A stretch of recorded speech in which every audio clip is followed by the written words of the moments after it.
What up? How goes it? Double audio probably isn't good for you guys. I heard it gives you a hearing derangement. So let's fix that. There is music. Of course there is music. Sorry, me being late was Chris's fault. I mean, not Chris, Steve's fault. 100%. 100% Steve's fault.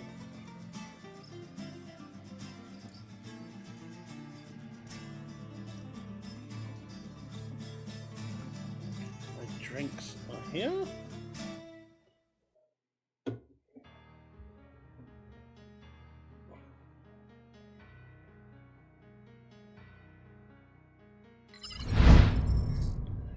What up? How's it going, folks? How we doing today?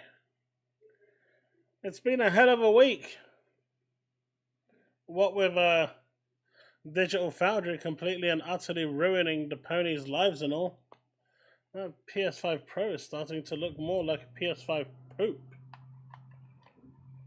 The more I look into it, the less and less worth it becomes. Morning, Chris. I guess you're in Aussie land or New Zealand, but good morning to you. Have I tried the new Oreo Coca-Cola? 0. Brandon, that sounds absolutely disgusting. But you know what?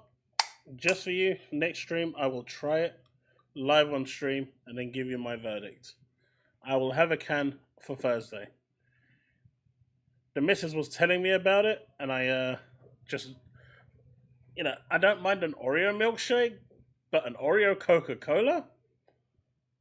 Hey, Minnie, what do you think of an Oreo Coca-Cola?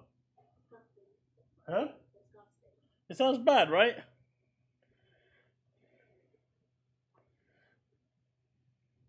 How is everyone today?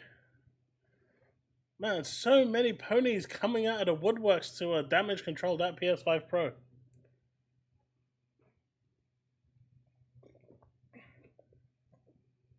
No one needs Marmite. That thing's disgusting.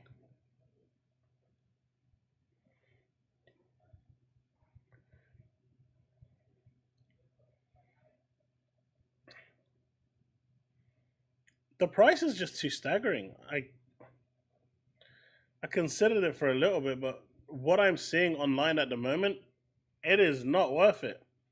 Not worth it. Oh, Gorsty, you don't like Marmite either? We are one and the same, my dude. That stuff is just toxic.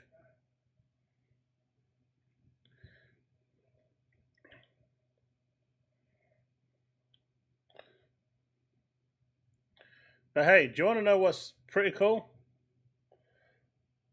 Final Fantasy 16 has got a higher concurrent user base and a higher peak than Concord did in its first few hours. Woo.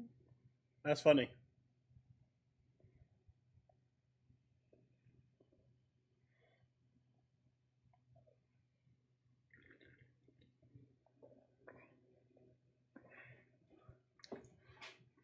No, it really isn't, Brandon. It really isn't. Trust me. Thanks. Oh, look, they can all see you. Why are you getting so scared for?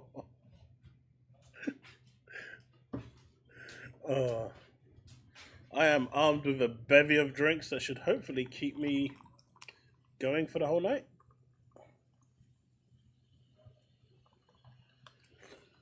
So Starfield is launching soon. The media are already out trying to undermine it, trying to criticize it.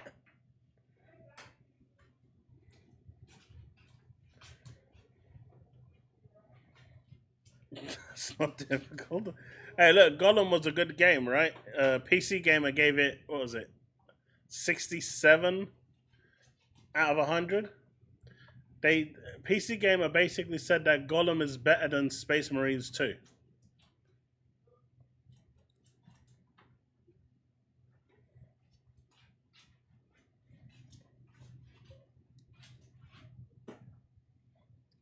How do you even get to that point?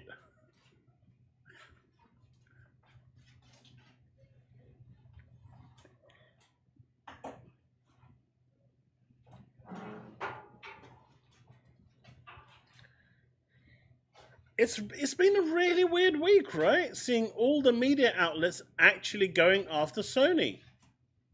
Even IGN have been dogpiling on Sony. It's been really weird to see it. Hey, how's it going, Josh?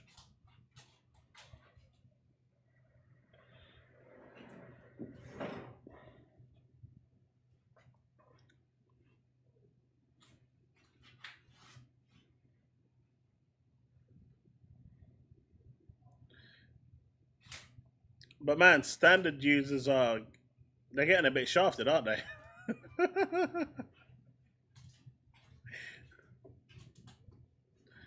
Standard users are I don't even know why that tier exists, honestly.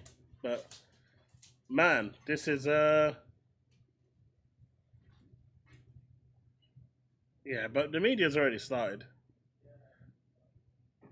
But still, it's so weird to see them going after Sony the way they are. I'm guessing the check didn't clear. I think the only one that's actually actively defending them is what's his name? Jeff Keighley. My dude is diehard. He is defending them like there's no tomorrow. Like he's out there fighting that good fight all on his own. Last man standing. He is going all out, boys.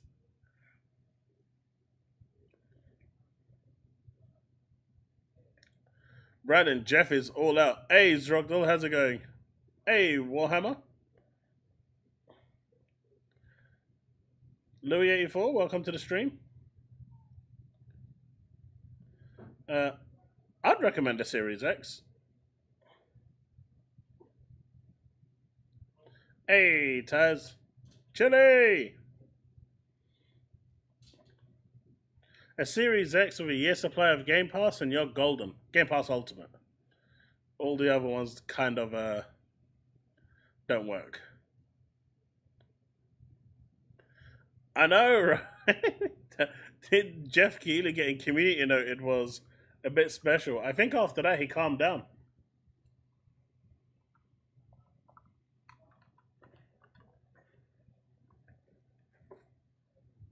And then that parody site really went after him. That was amazing.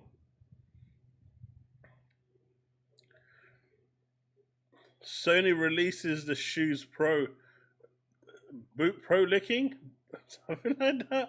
That was hilarious.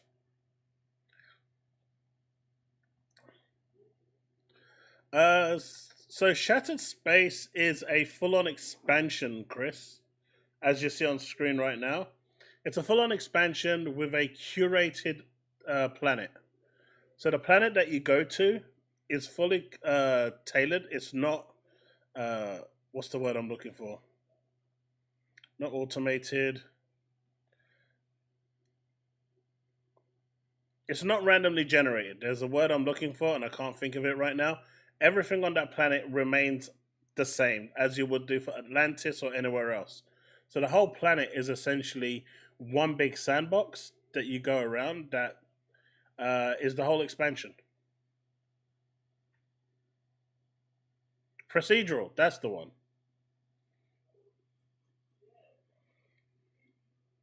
Bags, those upcoming Game Pass games are chef's kiss. I'm surprised they actually remembered to put an Xbox game on there. They might as well left that one off and put PC as a.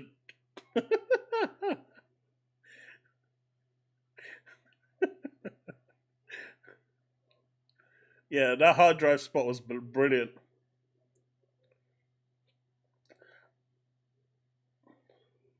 Is it $40 though?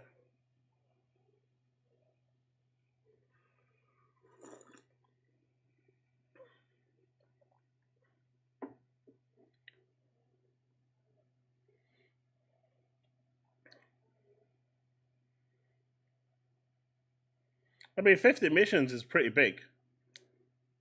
With that comes 50 I mean, really? Let me have a look. That doesn't seem right. That doesn't seem right at all.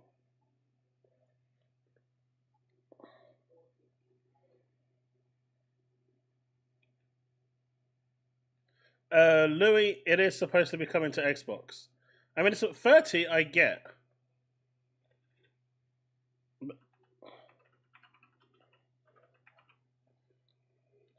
Like in the UK, it's $25.99. So I suspect it's $29.99 for the US. Comes out 30th.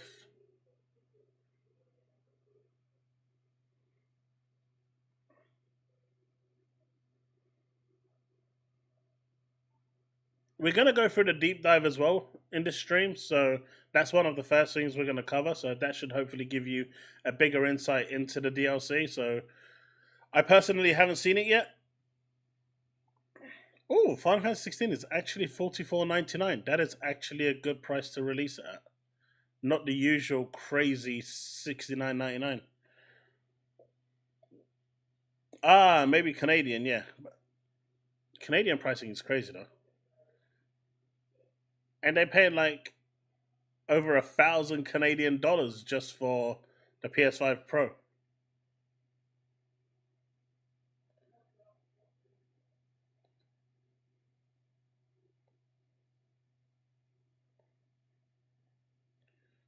No worries, Steve. If you have Game Pass Ultimate, it's $26.99. Even cheaper.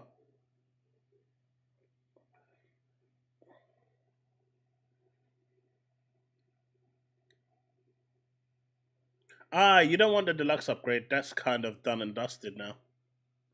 You don't want the deluxe upgrade was the one that gave you like 3 days early access, and I think like one skin for the laser and an armor set that you pretty much don't really use at all, like ever. But yeah, the deluxe edition is the premium upgrade is £30, and you get the Constellation skin pack. I guess that's kind of cool. You get 1,000 creation credits. You get the DLC, and you get access to an art book and soundtrack. But if you just go for the DLC on its own, it should be a lot cheaper. The deep dive is about 10 minutes. So with stop start, we'll probably be about 20 minutes on that, Steve, give or take. Oh, Chris, if you've got the deluxe edition, deluxe upgrade, then you've already got the DLC. You got nothing to worry about. That came with it. You're already ready to go on the 30th.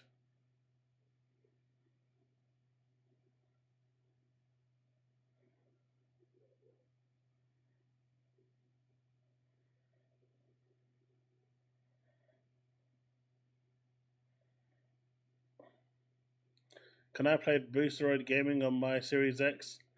Yes, but there are some hicks to it. The last time I used it, you couldn't turn off the overlay.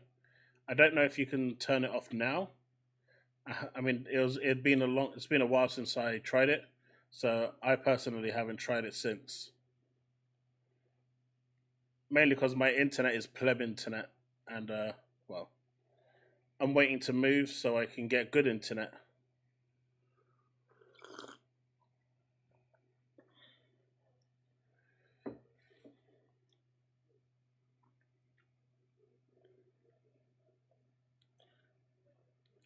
But yeah, you know, can't have a stream without talking about Final Fantasy. And of course, they're all showing you that there's 15 people concurrent in game, but it did better than Concord. And that's all that matters, right? That is all that matters. It did better than Concord.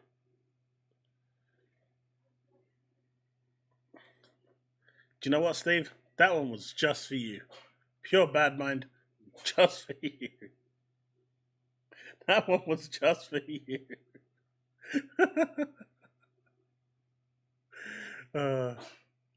I am evil.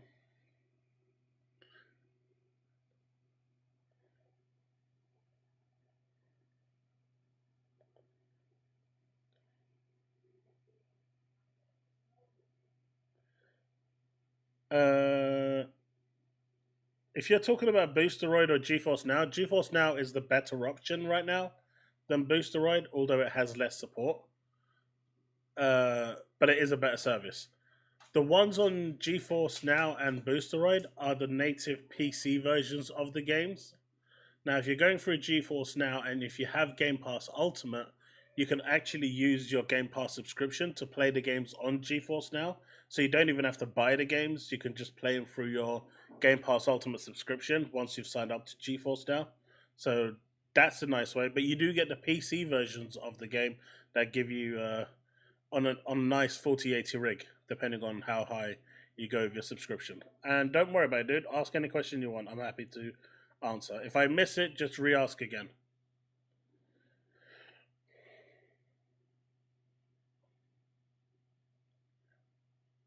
We'll probably hear about Final Fantasy 16, Chris, at the Tokyo Game Show. I know it's in development. I just don't know when it's going to land.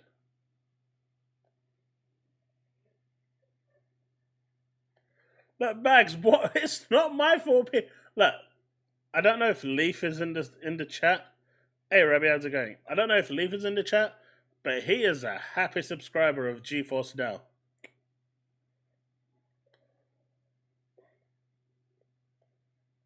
Just get your obligator and dead video stuff out the way. All right, anyone here actually like Power World? I'm good, Rebby. How are you?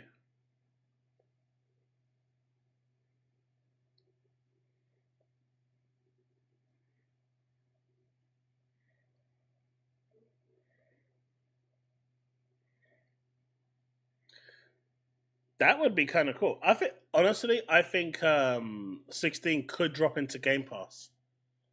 I think they're working out how many zeros Square Enix wants to make that happen. Considering Guardians of the Galaxy cost $50 million dollars or euros, I can't remember which one it was. But either way, it costs a lot of money. But I'm wondering how many zeros it's going to cost for 16. I think Xbox is trying to get that onto Game Pass.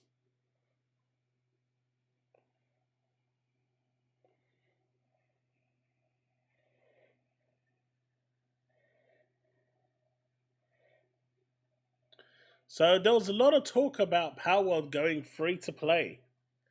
And a lot of people were kind of concerned that that was a wrong direction for them. And they did not want them to go free to play, games as a service.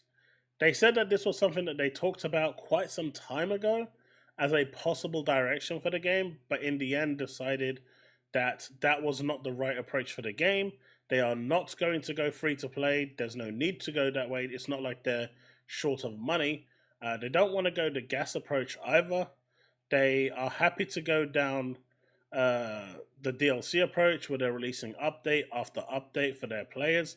But what they're going to do is consider releasing skins and DLC for Power World in the future to support the development, which I think is a better option. So, no gas, no drip feeding of content. You'll get chunks of content dropping periodically. I guess small updates is going to be the plan. They are probably going to open a store for skins so people can support them, and through that, they're going to be, supporting the development of the game, and then they'll probably release like a big paid expansion every once in a year or something to keep the game moving and growing. I think, to me, that's the best approach for this game. So, for those of you that were, worried that it's going to go down the free to play route, it is not. They said, in fact, this interview was conducted several months ago. At that time, we were still considering the best way forward for Power World to create a long-lasting game that continues to grow. We are still discussing this internally as it is quite challenging to find the ideal path, but we have already decided that the free-to-play gas approach is not suitable for us. Palworld was never designed with that model in mind, and it would require too much work to adapt the game at this point. Additionally, we are very aware that this just isn't what our players want. And to me, that is the most important thing. We are very aware that this just isn't what our players want. Do you know who should have actually realized this? Concord. If they realized what their players wanted, they'd still be here today. But unfortunately, they didn't, and therefore they are not here today. These guys clearly do want to be here tomorrow, so they are going to give the players what they want. Because do you know what happens when you give the players what they want? They play your game, and then they spend money in your game, and everyone's happy.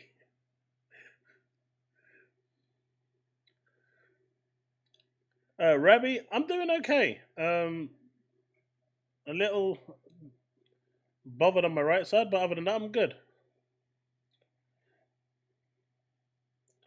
Ventura, you gotta show a better support if you're playing the game.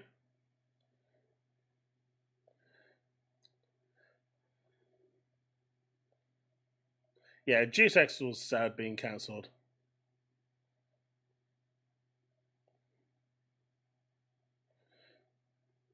Hey, look, Steve, I'm telling you, true story. That's a feature. Yeah, that is really great news for Power players.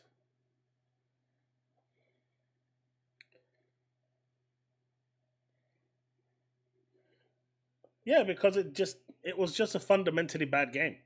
You know, it was fundamentally just bad. There was lots wrong with it. But you know, things aren't shaping up. You know, Sony isn't doing great at the moment. They're doing kind of rough.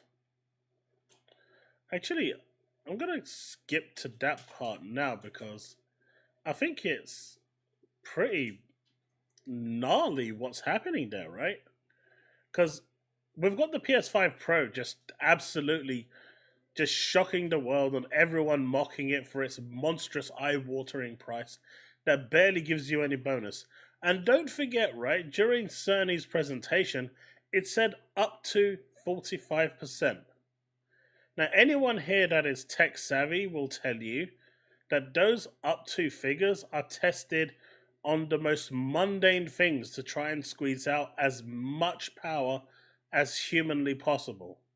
Anyone that's tech savvy will tell you that. Even when you're looking at like sports cars where they do their 0 to 60, they piss into the tank with as little fuel as possible so it doesn't add any weight so it can hit that 0 to 60 in record time. So realistically, even though it's saying up to 45%, you're not looking above 25-30% max for a normal game. And that's me being generous for a demanding game. You're not looking above 30%. So, yeah, it's all marketing BS, struggle. Game Awards show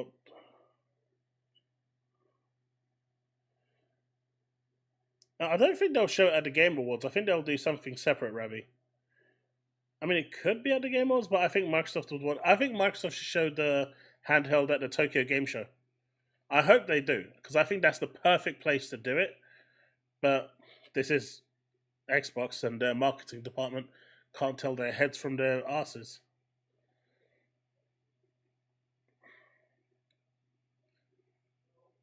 Exactly, Louis. So there was a lot of marketing jargon in there that basically, if you really listen to what he's saying, is that you're basically buying the same machine with a slight, maybe 10% boost in performance.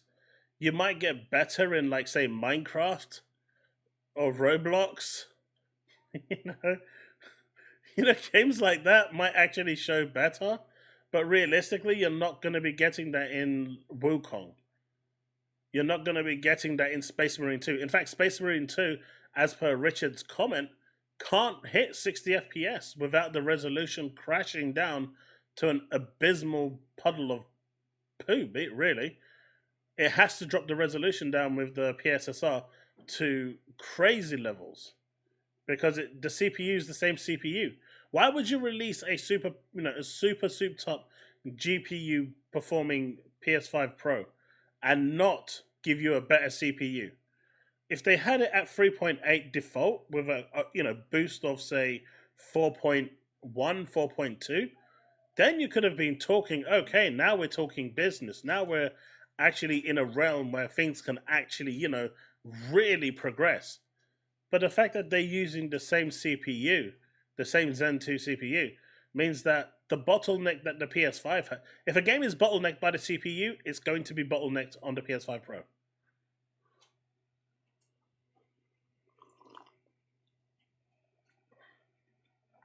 I think I just answered your question, Louis. Because I think, Rabbi, I speak for everyone here. No one likes Jeff Keighley's biased presentation, and Jeff Keighley would probably present it in such a way that would make the Xbox handheld look absolutely hideously rubbish and badly priced. He would ruin the presentation.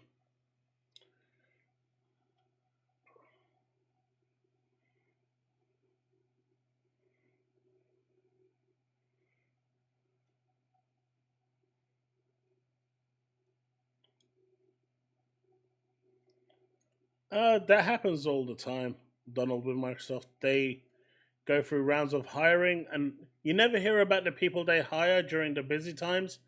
You only hear about the people that they let go.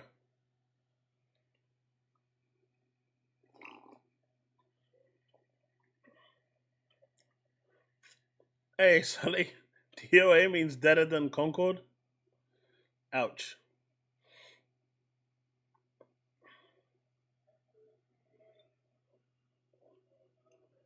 Mate, did you see that dude? The one that has that big gold chain. I don't know his name. I forgot. I can't even be bothered to. Did I actually tag him at all? Let me have a quick look. I think I might have. I think I might have bookmarked him. What's his name? Let me just put my coffee down.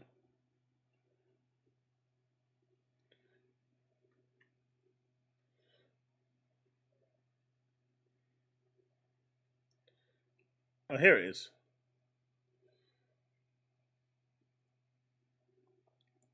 Not this one. We'll come back to that in a sec. This one, Hot 97. This dude is saying that GTA 6, he's confirming 100% will be native 4K 60 FPS on the PS5 Pro. 100%.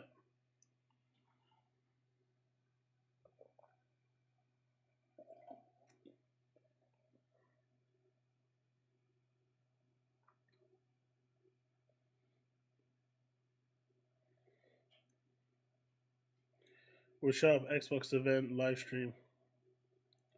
I'm hoping so, Remy. That's where I want it to show up. So, Louis, currently, depending on how they've managed to do the PS5 CPU, in the current PS5, the CPU is at 3.5 gigahertz, and it can burst to 3.8, but it can't maintain it in the current PS5s because it overheats. And so when they kind of burst with the CPU in a really hectic scenario, if you notice when you're playing a PS5 game, after that scene, everything calms down and mellows down, and there's not much happening because the CPU needs to underclock in order to cool down, and then it goes back to normal. So that's all like high octane done intentionally. It could potentially, I mean, we don't know with the PS5 Pro, obviously, because it isn't out yet. So no one's got their hands on it that can publicly speak about it.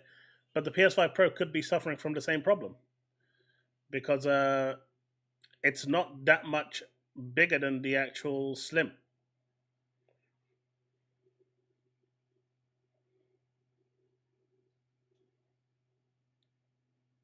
Mate, at native 4K, that game is running at 2 FPS.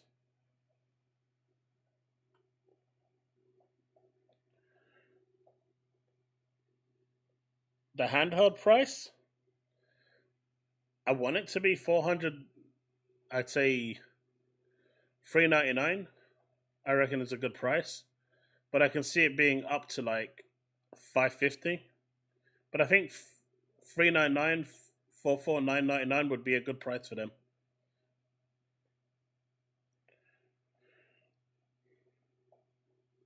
But I could see it going up to like 500-600 being the top end model. 2,000, you guys are crazy. What, for a handheld Xbox? Sully, not 520, not 560p. We're talking 240p, maybe, maybe. Might even have to go lower than that. We might even have to go to like 120p.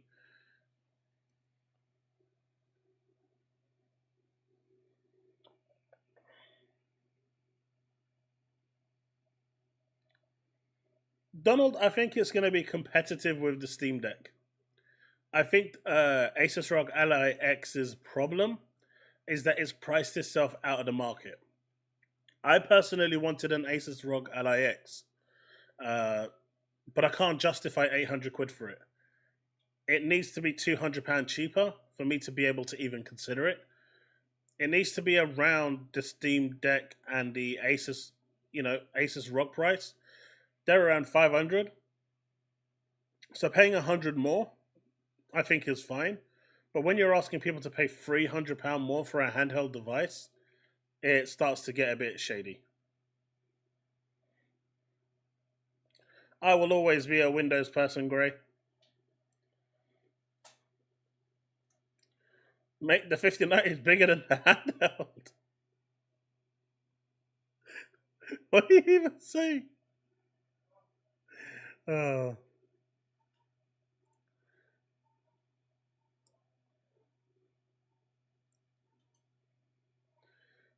Although I will say this though, Gray, using the Steam Deck has actually taught me more Linux than I've ever learned in my life.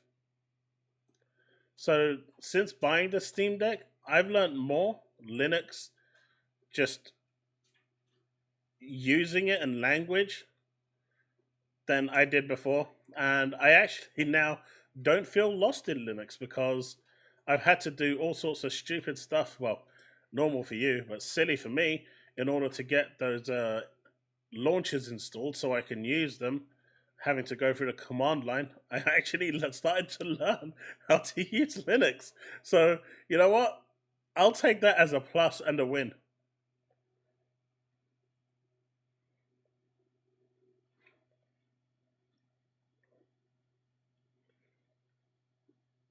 I think 25 will be the date, Ravi.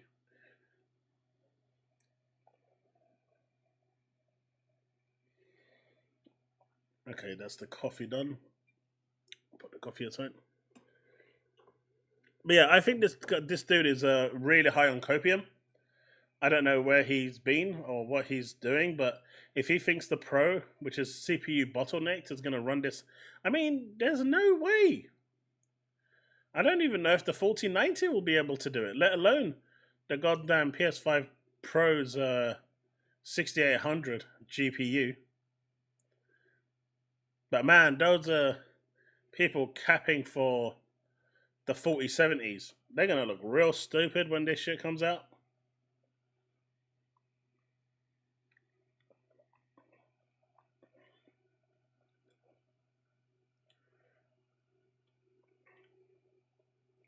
Yes, Demolisher, but then you won't have Game Pass as a app to install. The whole purpose is you need Game Pass as an app to install. That's what makes the Windows ones stand out over the Linux based ones.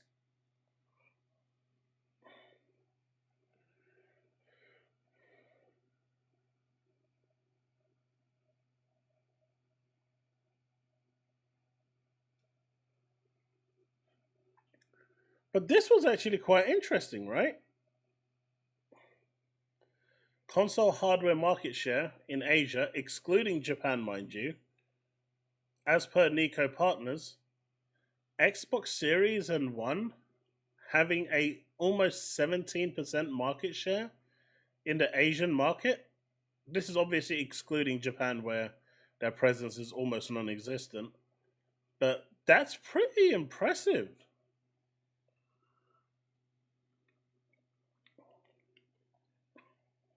Sanchez, it is not.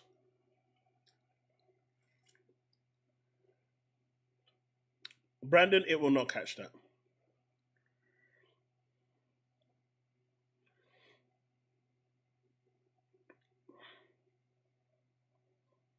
Uh, 2026 Rabbit is supposed to be the new console launch. I know. Obviously, these numbers are a little skewed because they're not including Japan, where Xbox has literal no presence. But all the other Asian markets combined, that's what it looks like. I think that's pretty impressive. And Microsoft has made a lot of headway in that market. If they can just gain a little more footing now, a stable footing in Japan, you could be looking at a 20% share overall. That's not bad. From the 1-2% that they had, 10 years ago. That's a mammoth of a improvement.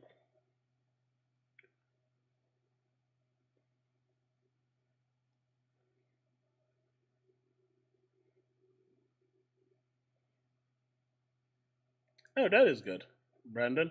It's a good soundtrack.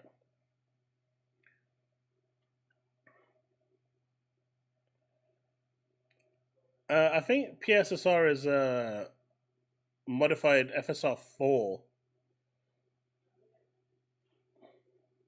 I mean, they've already started talking about FSR 4 and RDNA 4 ray tracing in their new chips.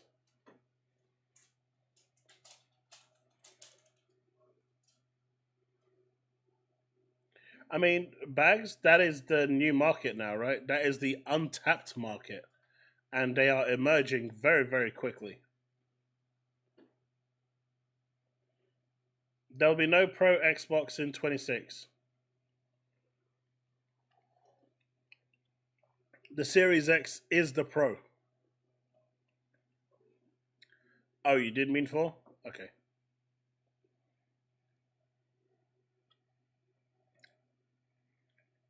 The Series X is the Pro, Robbie.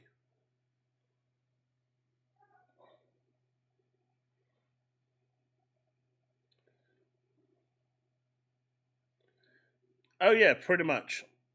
And everyone calls it now Pisser, which is quite funny. I find it quite ironic. But Sony's woes don't really end there, does it? It doesn't end there because if you listen to this, let's have a quick listen to this because I think it's important. I'm not sure if maybe some of you have heard this, maybe some of you haven't, but I think this is kind of worth listening to. What do you think about Marathon? Is this game DOA or is hopefully Bungie going to pull a miracle? That's kind of loaded. What do you think about it? I think they're going to cancel it. Really? Ooh. Yeah. Jeez. Speak, man. I've heard more than 2 or 3 people talk about that, saying that there's not 100%, and it's not even a rumor. It's not even a fact. Not even close to being a fact. But it has made its way around in certain circles that people have discussed that it may not have actually even come out at all.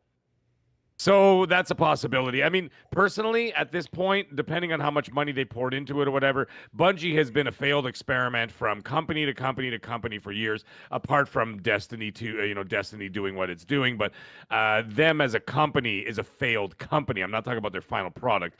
I think at this point, your best bet is to actually just take the best developers out of there and just get rid of everybody else, dissolve it. Take the best developers and all the best talent, and then move them into your other first-party studios to boost up their.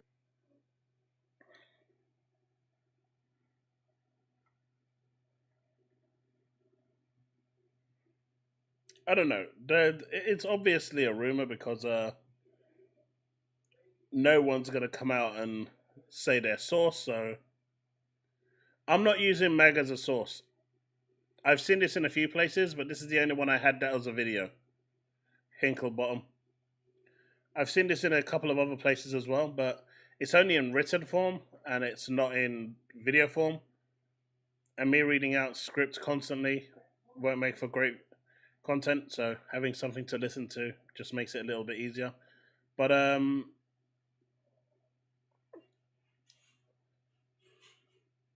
I've personally heard that Marathon isn't in a good place. They've already changed direction on Marathon twice. Once when Barrett left, well, when he was fired, I guess, whichever way you want to call it, after those that incident that occurred with him and the staff, it turned from a extraction shooter to a hero shooter, and now it's turned into a class-based shooter. And a game can only undergo so many changes before they pull the plug.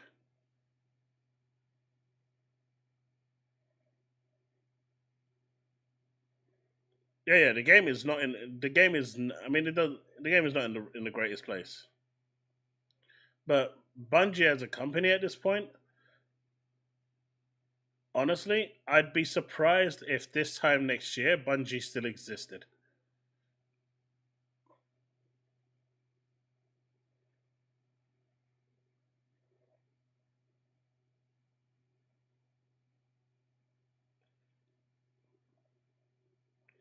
Rabbi, what did you say? If you can repeat it, that'd be great.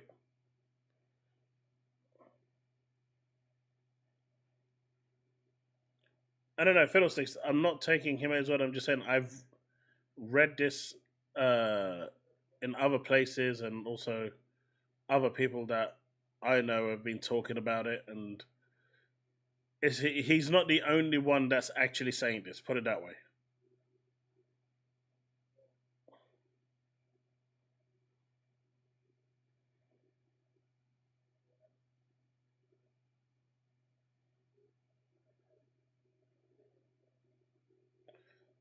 Rabbi, I don't know if they're going to make use of the same name. They probably will. Xbox Series X2 or something. But I can see them definitely absorbing Bungie and just destroying Bungie as a whole. I think one of the things that would have pissed Sony off is the fact that when they, in my opinion, this is just my opinion, take it as you will. I'm not going to say if it's what I've heard, anything like that. Just take what I'm saying at face value. That contract that was made with Sony stipulated that all their games would remain multi-platform. That would have pissed Sony off because Sony does not want to release a single game on Xbox. Period. The fact that they had to continue releasing games like Destiny probably annoyed them to no end because Sony wants to destroy Xbox as a platform so they can have a complete monopoly on the market by themselves. They're happy for Microsoft to be releasing games on the PlayStation platform, but God forbid if they have to release a game on Xbox, that will be the end of the world. They came out publicly and said that if they had their own way, MLB would not be on Xbox. So, take that as you will. I think the first, they were pretty much running nooses around Bungie, forcing them to do whatever they were doing. And I mean, if you look at this, a former lawyer representing Bungie claims that Sony is forcing Bungie to get their head out of their asses. Very much, I don't care about this guy, but I know this one is actually true. Very much needed, especially with how much extra Sony paid for them. They paid way too much for them. Bungie Publishing could close down soon. I mean, that's what it's looking like. They're going to get absorbed into Sony. And then if they do make like another Destiny 3, you can bet your bottom dollar that will be exclusive to PlayStation and PC only. It will not be on thing. And I can even see Marathon just changing position now and no longer being for Xbox and just being PlayStation and PC.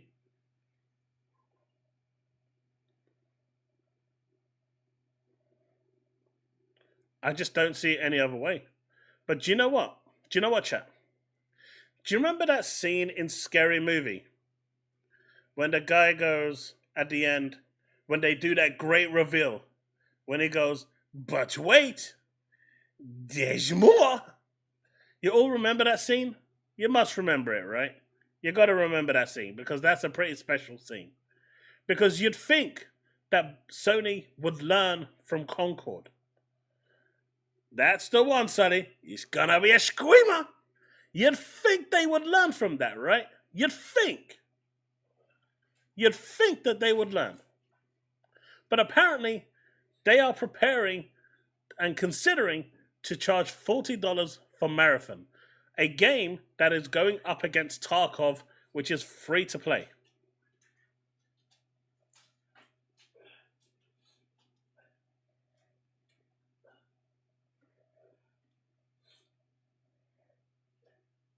Sanchez, they would absolutely love that. That would literally be their wet dream. That would literally be their wet dream. If they could do that to Xbox, and trust me, they are trying. They are actively trying. But that would be their wet dream. But clearly that £40, the £35 price tag did not work for Concord. What in their right mind do they think? What do they think that it's going to actually work now with Marathon? And yeah, Edward, they did hate it.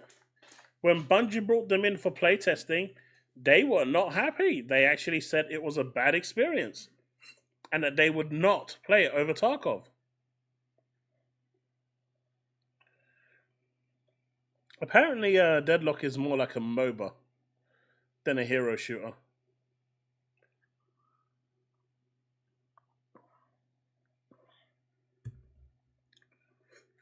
Yeah, Destiny's pretty much finished now because they're not doing no more big expansions. The yearly expansions, they're gone. They're going to have like a semi-sized expansion at the start of the year. And at the end of the year, they're going to have second half of the year, they're going to have a smaller update. And that will carry on for 6 months. So they're basically going to do 2 6-month updates. But if we compared them to the seasons, you're getting less.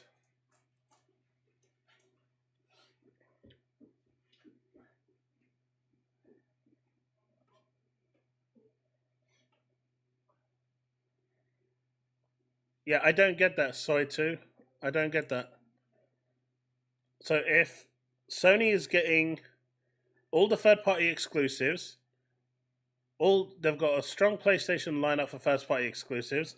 They're going to get all the Xbox exclusives, and Xbox is going to get no third-party exclusives, nothing from Sony, and they're going to get only their own games. How does that make Microsoft stronger? I don't think you're thinking this one through. I mean, it makes them more money, but I'm not a shareholder, so I don't care about the money. I care about good games coming to Xbox. How does that help me as a consumer?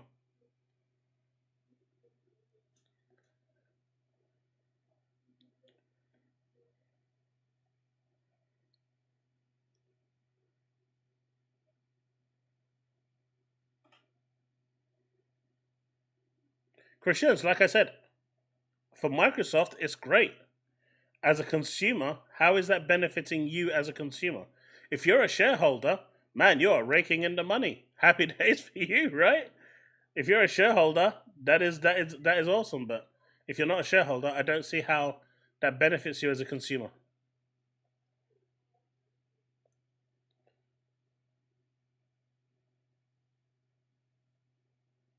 But anyway, how is offering $40 a good thing for Marathon?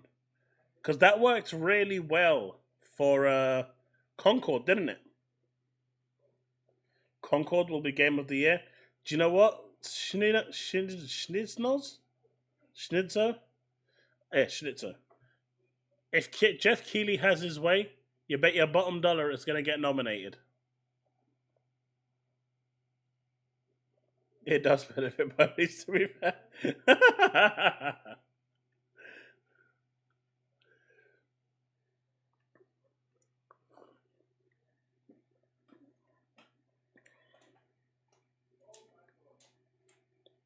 It's Jinzo. Hey, look, you got an S in there. I can see it. Don't start with this whole pterodactyl shit with a silent P and crap.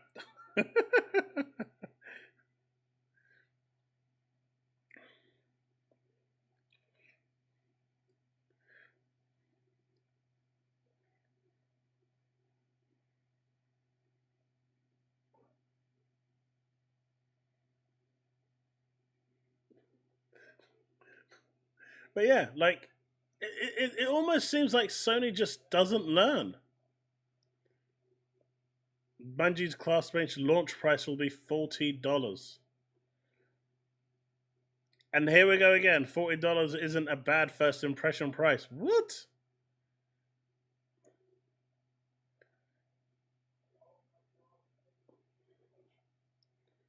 It's like they haven't learned anything from Concord. Gamers not wanting to pay $40 for games normally free to play. Concord. Gamers hoping PlayStation learned their lesson. Marathon. I mean, that's exactly the point, right? Ah, Man of Culture with Rumble Roses. I do remember that game. Dead or Alive's girls battling it out. Have they shown Marathon trailer yet, Chaos? I don't know anything about that game other than its PvP. They've shown nothing about that game outside of that opening teaser. Nothing.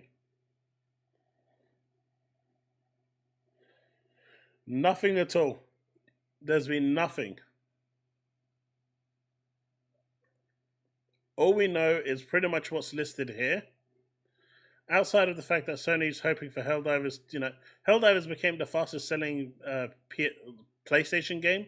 Not PlayStation console game, but just PlayStation game, because from that 12 million, I think like 9 million was on PC, or 8 million was on PC. Concord became the slowest selling game of all time for Sony with 25,000 copies. So they had a bit of mix of both reactions.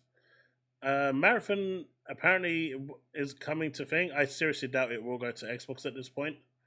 It's supposed to be the core gameplay structure is a class-based sci-fi shooter, similar to titles like Escape from Tarkov, but with a Bungie twist. So they're going to drip feed you content. They're going to cap what you can actually do on a weekly basis. They're going to put some repeatable trials in there that you have to do every week. They're going to make it so you have to go and, kill random enemies 500 times for like a 0.1% upgrade. So that's what I'm kind of expecting with that Bungie twist. It just doesn't sound appealing, and they really need to come out and start selling this. But $40 when you've got Escape from Tarkov, which is free, and don't forget, right? These extraction shooters, ain't they like kind of dead now? You've also got the other military one that recently just came out. What was it called? I saw Aztec playing it recently. I think it might be built on the UE5 engine, but there's a new one that just came out. And it's free to play as well. Again, it's a military one.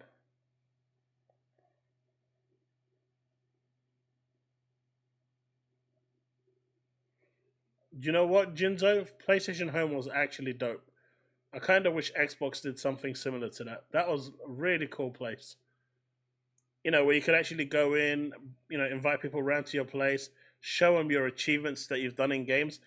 If they did something like that, I would actually be more interested in earning achievements and, 100% in games and getting, trophies or whatever. It's not Valve. It's the new free-to-play Extraction that just came out. It's actually doing pretty well. Free-to-play Extraction shooter. What's it called?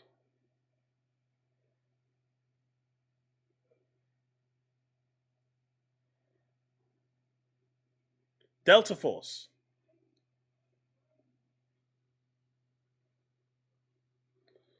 Uh, We're going to get into a... I'll show you a bit of it. Put the volume down a bit. So this is the new Delta Force extraction shooter. Pretty much like Tarkov, but it's free to play. We got a little safe up here. Nice. Let's unlock this bad boy. I missed it. Nice. There we go.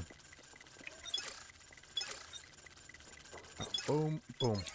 Cracked. Let's go. Let's see what we get here. Right. Any players out there? This is free to play. And this is actually doing really, really, really well at the moment. Yeah, that's players. I'm gonna rotate on this guy here. So where is that $40 players, right? game from Bungie or Sony actually going to factor in this? Wonder is there much fall damage? No. Oh, there's no fall damage.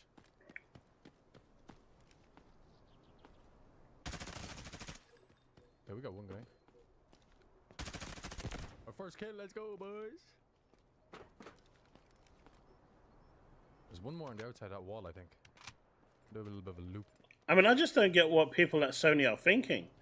You know, the arrogance and has really just got to their heads. They really believe that they, you know, their shit smells great at this point. A £700 console, you know, charging $40 for Concord really didn't teach them a lesson, and now they're charging them again. And from what I've heard, if you bought the physical version of Concord, you're not even entitled to a refund because Sony has nothing to do with it. So you're stuck with a coaster as well.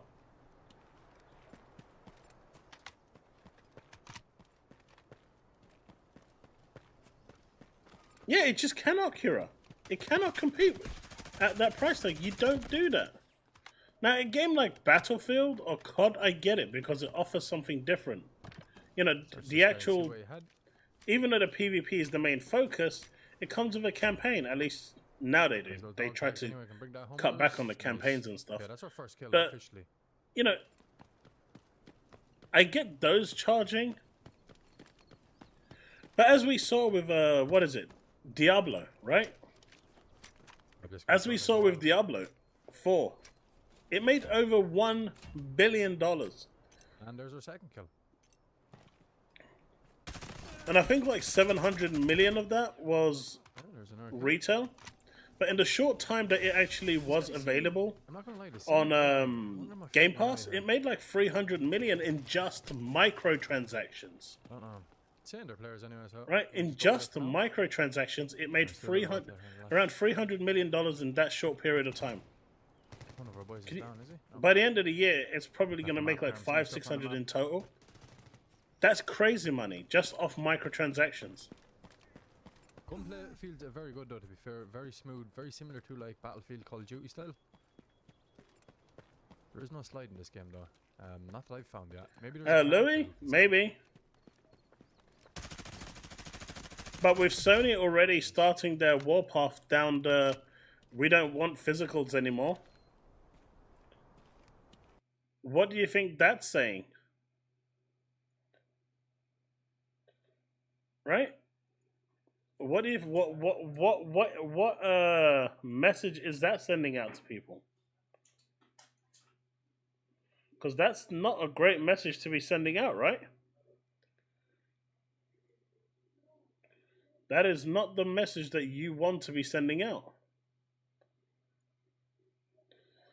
But it's like, where is it? Let me just, I had something else here. Yeah, this one here. Now, I want you to think back to a time when Phil Spencer, this was 2017, so it's quite some time back. I really couldn't find the articles. I really tried this week to find them, or any video where he actually did say this. But, sorry to chat once.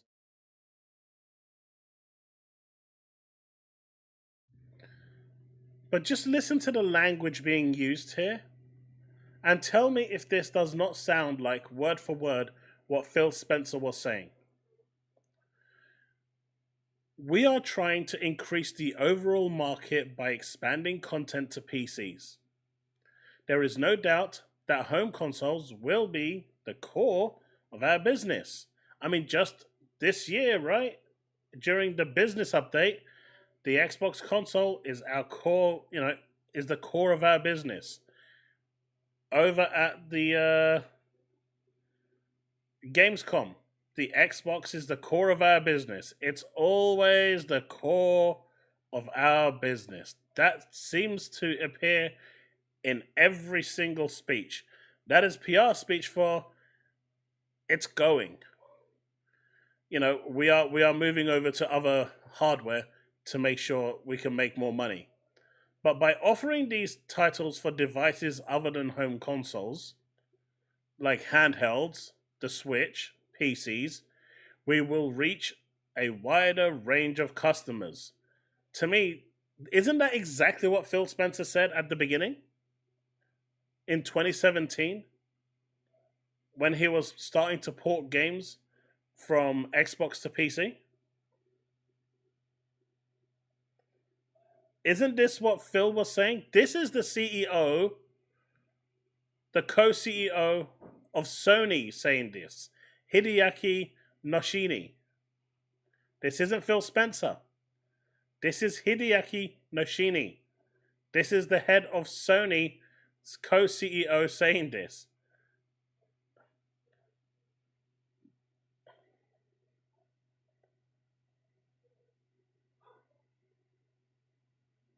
Kira, that is still ongoing.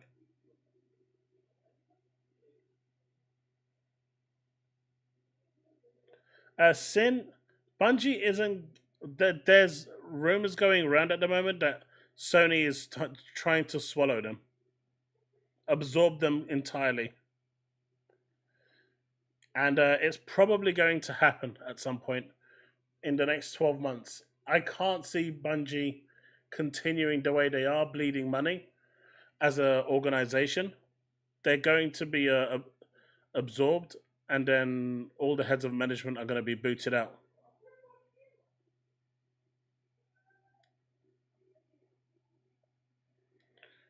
Physical isn't about having the game data in hand, it's about having the game license in hand. Yeah.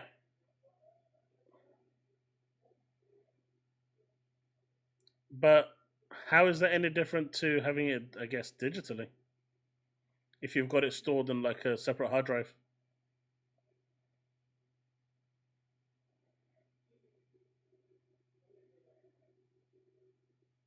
But it continues, right? PlayStation CEO Hideaki Noshina says consoles will remain the core of their business, speaking of the rise of PC gaming popularity. Also says they are trying to increase and expand content for overall gaming market PC and reach wider audiences. But this is the best part, right, chat? This is the best part. I want you guys to explain to me what the difference is, because I can't figure out the difference. So, I mean, this is some grade A market spin, right? This is some grade A BS. Nishino also told Nikkei they didn't raise PS5 prices in Japan. Rather, it changed the price of the PS5. Can someone tell me? That is some grade A. That's some grade A trolling, right?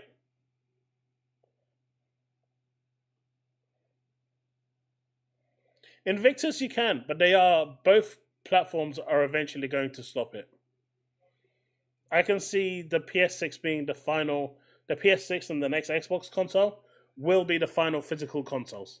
After that, they're going to go full digital, 100%.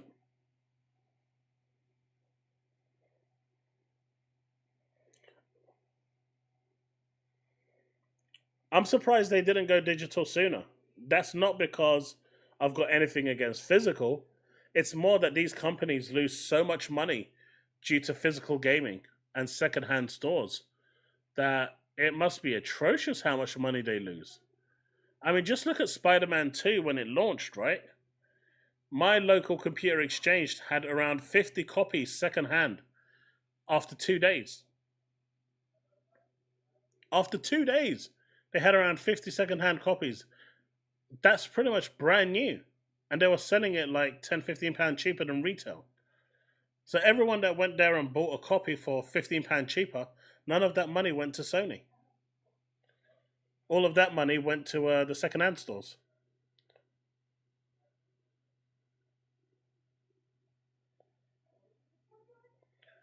That's why they want to get rid of physical games. Because they just lose too much money from it. Don't get me wrong. I don't care that they, about that stuff. I'm just telling you why they are going to get rid of it. There's a chance I think the PS6 will. I think the PlayStation 6 will launch all digital, but I think the PlayStation 6 will have its own drive, like the one that the PS5 Slim has and the PS5 Pro will have. But I think that optional drive will be the final one with the PS6. Then again, we are looking at 2028 earliest, Sony said, for PS6. So the PlayStation 6 could even land around 29-30. At that point, if it is going that far out, we're talking 6 years.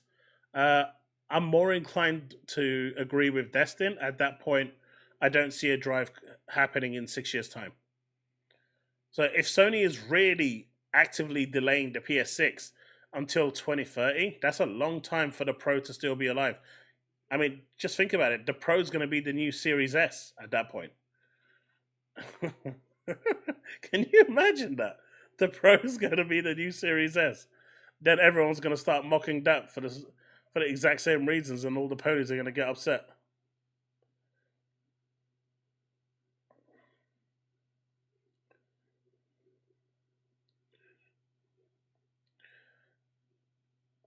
It's just a waste of plastic, right, Drogdol? As countries are clamping down on plastic waste and plastic usage, plastics is the most toxic material out there that you can't really recycle.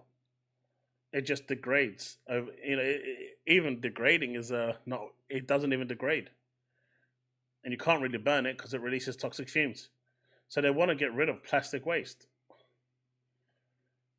That is pretty much what physicals are.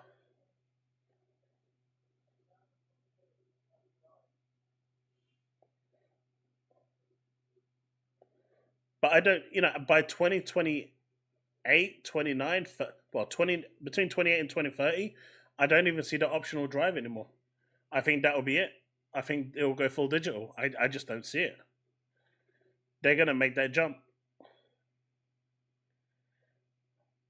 Now, what I would like them to do, if the games are backwards compatible, for them to be able to look at your current catalog. Well, I guess that wouldn't matter because if you've got them digitally, that would work anyway. But maybe find a way for you to use the disc in your current PS5 and upload something from it, a snapshot of the because each CD has a unique key, right? Maybe upload that key and activate it on your PS6. I don't know. I don't know how they're going to do it. Yeah, something like that, Kira. Or maybe something like that would work, yeah.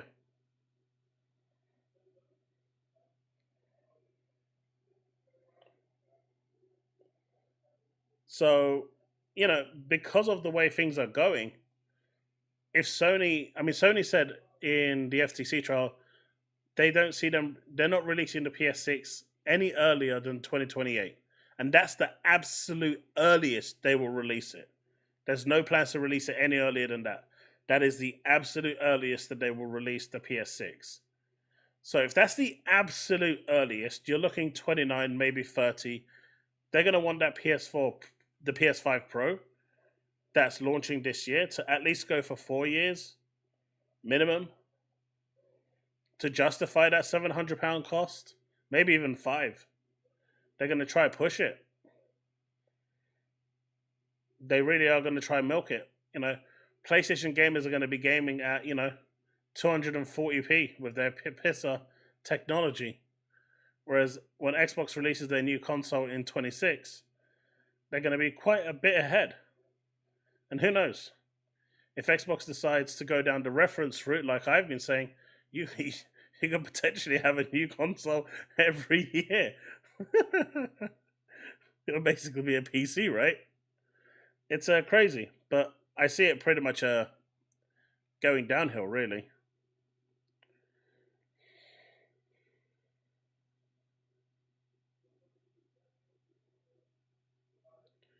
It was without internet.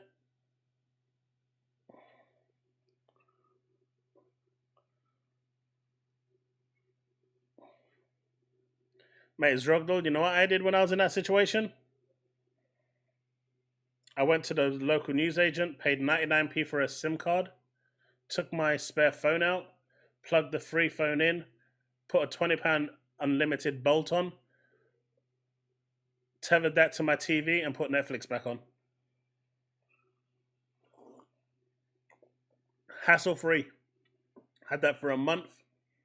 Sorted. At least everyone could watch Netflix.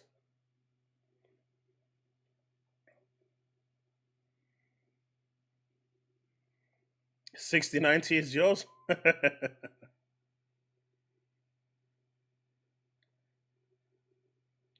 Well, this is the thing. That brings me to my next point. You know, with the pricing being the way it is, $700. Next generation consoles are going to be around $800 minimum.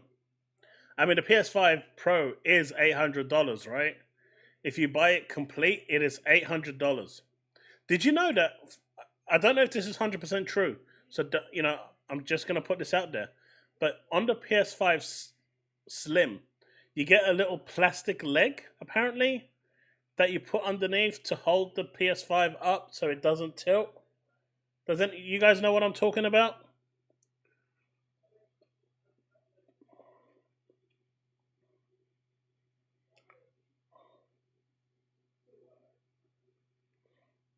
Mate, the frames on that Minesweeper are going to be legendary. World of Warcraft coming to Xbox Series X? Probably not. But you can play it on the Series X right now anyway, with GeForce Now. Yeah, the little clippy, right? Did you know that that's not included in your £700? They want you to buy the PS5 Pro stand.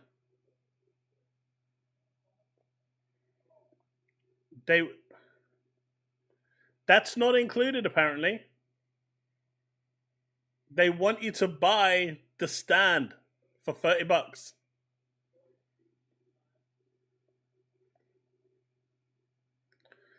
Tim Dog's an idiot.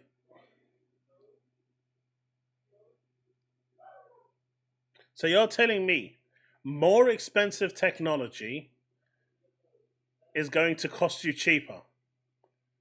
Is he out of his mind? Tech isn't getting cheaper, it's getting more expensive, but normally you sell it at a subsidy. This is a test for Sony. Sony is seeing if people are willing to pay $2,000 to scalpers for a PS5, let's see what we can get away with. So they priced it at $700, where they're probably not making a loss on these machines now. And if people are going to buy it, you can bet your bottom dollar that they're going to go and buy the thing. They're going to do the same thing for PS6. $700-800 minimum. He well and truly ruined Sony. Before this, Sony was arrogant, but they weren't, flamboyantly crazy. But then Tim went over there, and that's it. He literally, single-handedly, is destroying Sony. I can't believe it.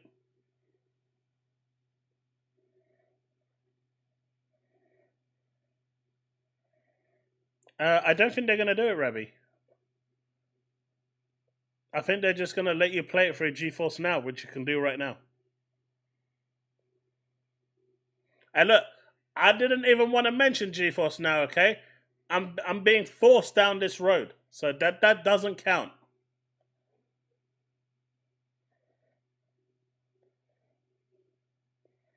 Yeah, I'm pretty sure, Rabbi.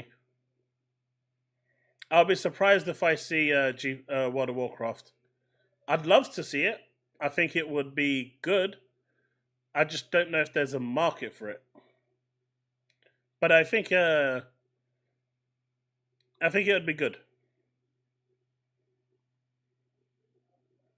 You can make your own stand, just paperbacks and stick on.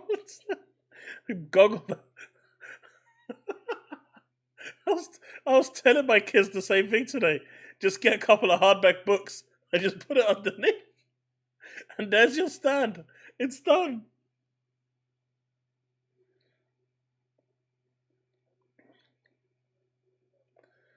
Oh, this is just too much. Just two jokes.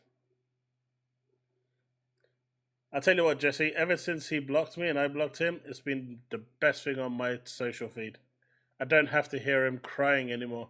I do see other people crying for some random reason that I don't even ever talk to, but they randomly appear on my feed. But not seeing him on my feed has been one of the best things ever.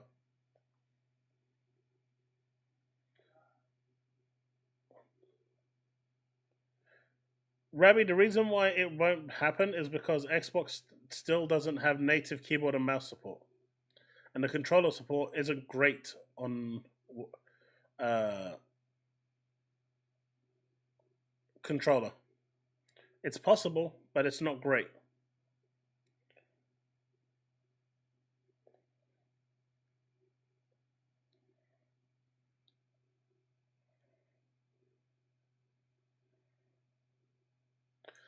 But you know who?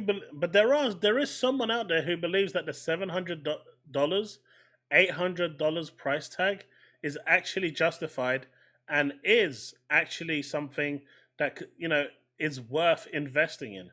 And I'm not talking about the ponies. I'm not even talking about Phil Spencer.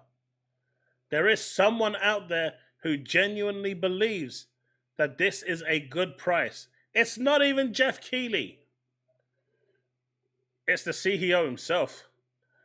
My dude's come out and saying, I think that many mobile games have ads and PCs are difficult to set up. What? Difficult to set up? Bitch, please. With PlayStation, you can play the content you purchase as soon as you turn it on. With PCs now being pretty much jigsaw pieces that you put together, with them being so easy to build. I mean, I had someone on Twitter saying that once you get to the Windows screen, it was so complicated to figure out what you had to do that it would put people off. And like my 10-year-old knows how to navigate Windows. I'm sorry, but if you find Windows difficult to navigate, spend 5 minutes on a Windows machine. You'll work it out.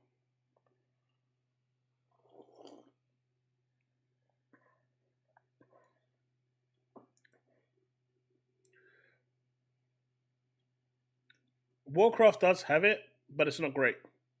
Taz. Pressing next is complicated.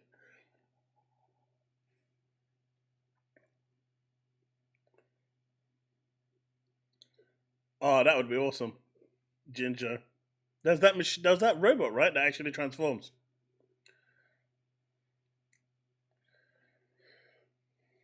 But yeah, the CEO does believe, though, wholeheartedly. They do. They wholeheartedly believe that £700-800 price tag is fully justified. I'm like, my dude, what? Are you crazy? Are you out of your mind?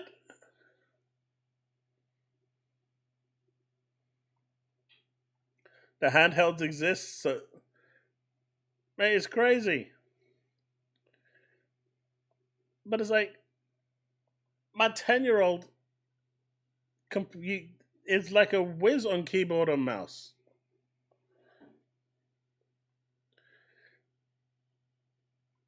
Chat, I'm gonna be right back. Give me a minute. Just need to see what's going on, Render. Something is happening. Back in a sec.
Bongo came for a visit. Sorry about that, chat. Apparently Bongo came for a visit.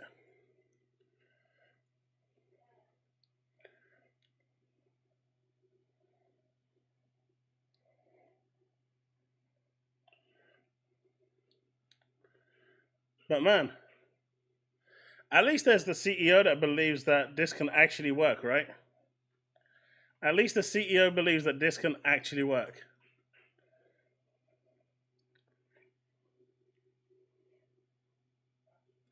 Because that's jokes. That's absolute jokes.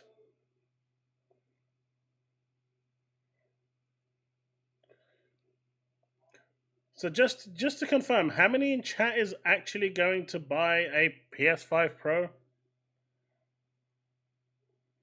I'm sure there's got to be a couple people, right? Someone has to be buying it.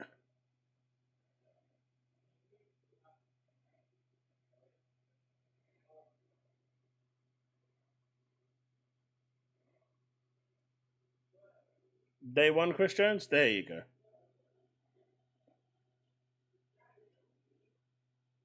Just you, I think. Why me?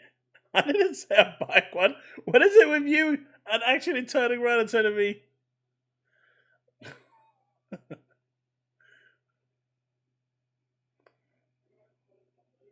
Hey, look. Just listen to these guys here. And it's kind of came to a head the other day when I did a video with Destin on IGN. And he was asking me this question directly, and I said, well, you've got to start with a GPU that has the features of the PlayStation 5 Pro, and the closest equivalent at the moment, I would say, is the RTX 4070. What I should say is that the 4070, I believe, has more raw GPU performance than the PS5 Pro.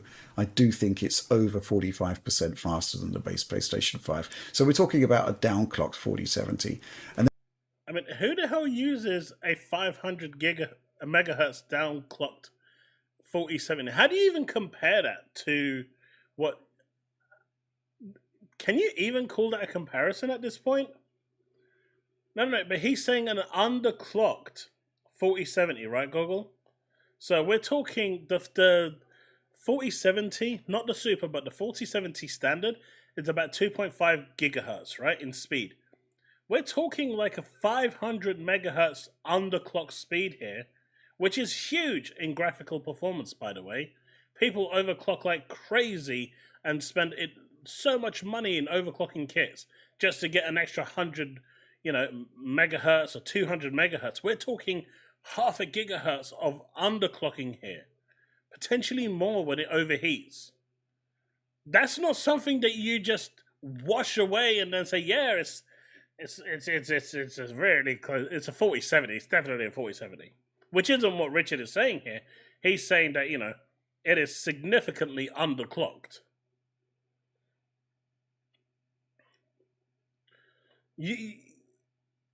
It's crazy. Right? then you've got to scale all of the extra costs on top of that. But yeah, it's kind of... That's mental.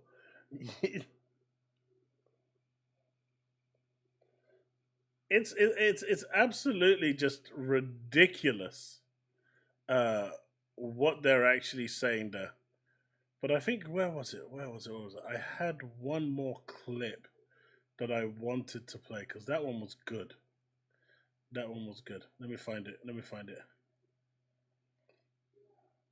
Because that one was hilarious.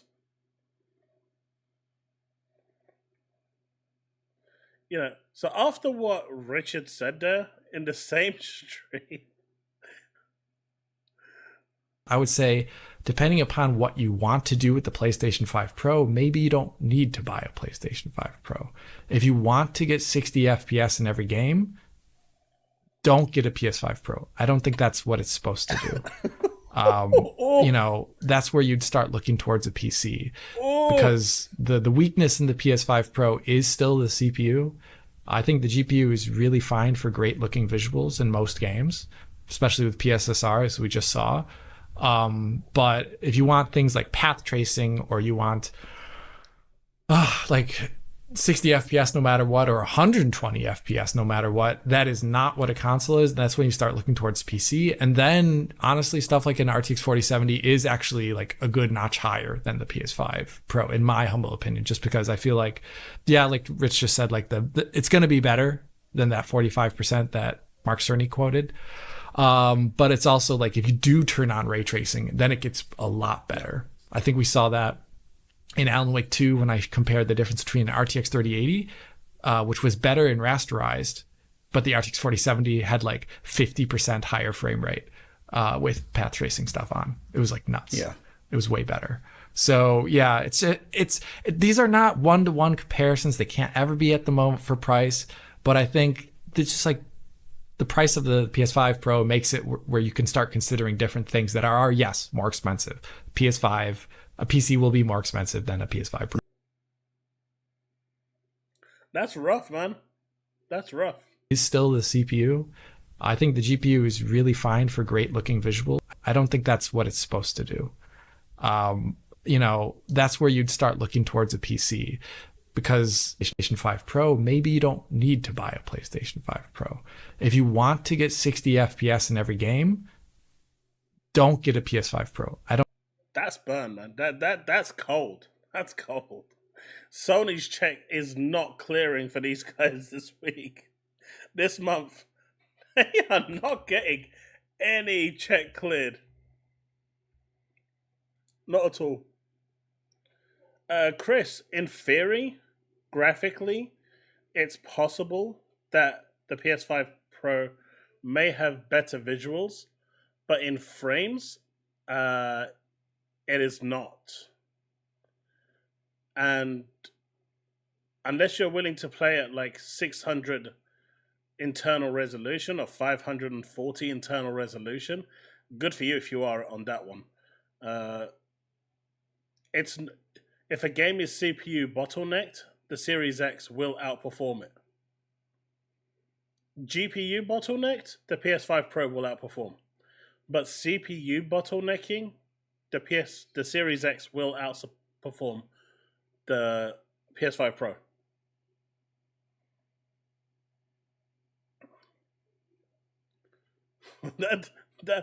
That's rough, man.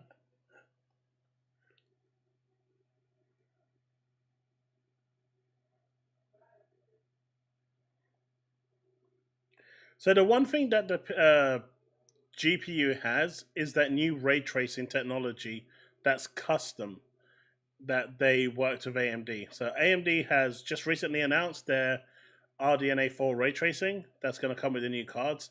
I think that's slightly different to the one that the PS5 has, because Sony did say it was custom, so we're going to have to take his word for it.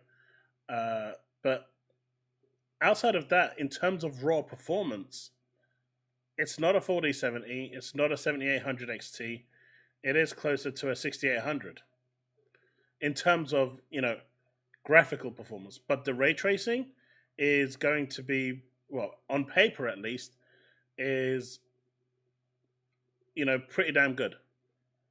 But if it is CPU bottlenecked, according to Richard, it won't even run Space Marines 2 at 60 FPS.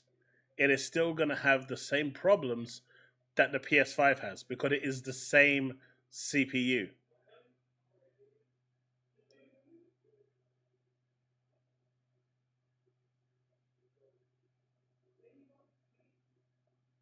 Will the new one releasing in 2026? Of course it's going to be more powerful. That's a no-brainer. There's no Pro upgrade. The Series X is the mid-gen upgrade. They just kind of released them both at the same time.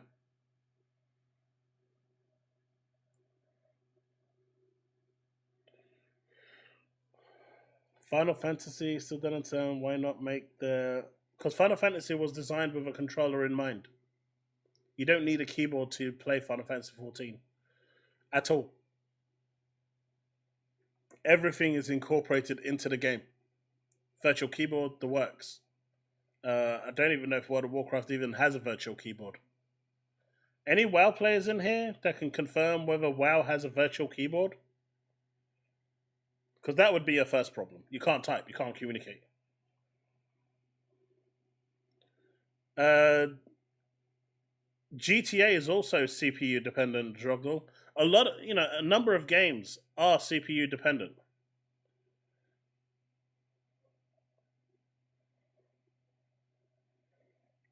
Man, that PS5 is about to become the new potato.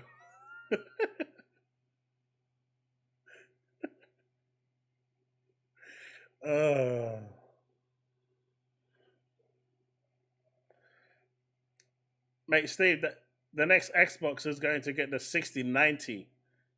It's going to be a custom 6090.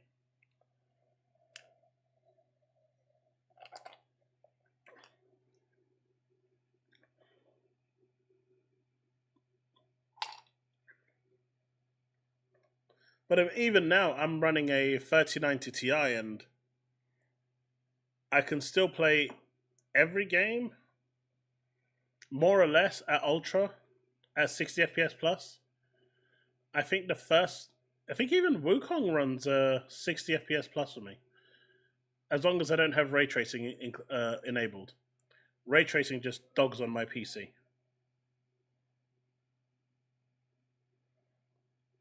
WoW will probably need a keyboard and mouse. At least a keyboard just to type.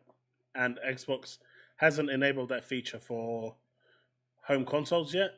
There is cloud support for it, but not home console. That's why I said you can just play through GeForce Now. And WoW is now on GeForce Now, so you can just load it up through your Xbox browser and play it through there, Rebby.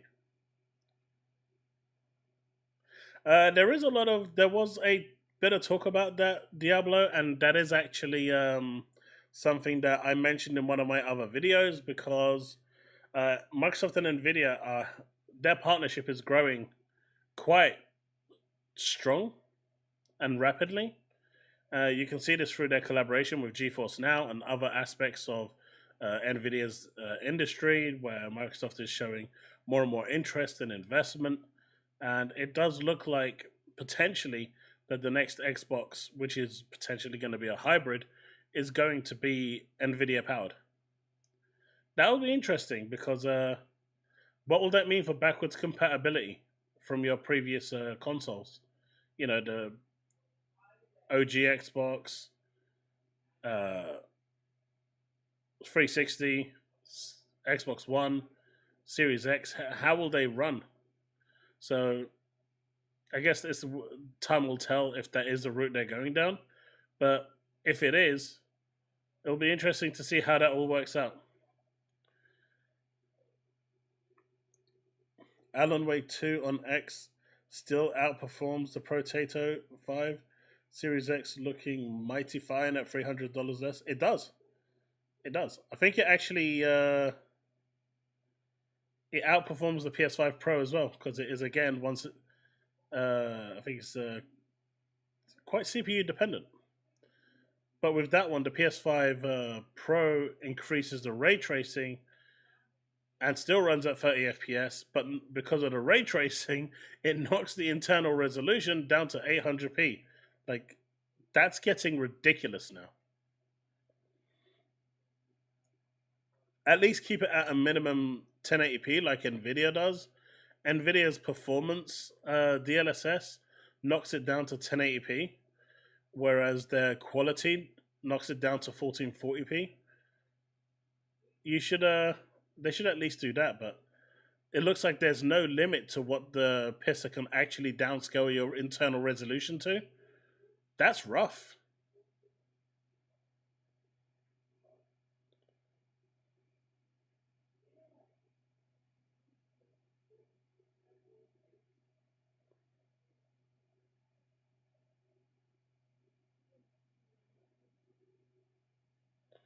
Sanchez, I think right now, I don't know if you can type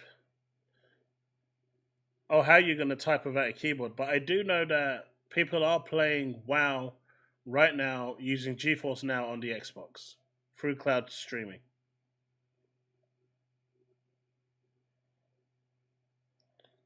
Oh, mate, Chris, you are way stronger than me, man. You are way stronger than me. If I got any console that came to me and I saw it, that shit's getting opened real quick. I'm too weak. I am too weak. You are a better person. You are stronger willed than me, is all I'm going to say.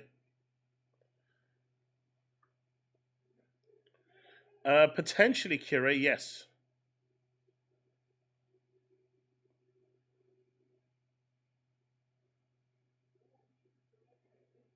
Raiden, x86, x64. I mean, pretty much x64 is about to become the standard, but yeah.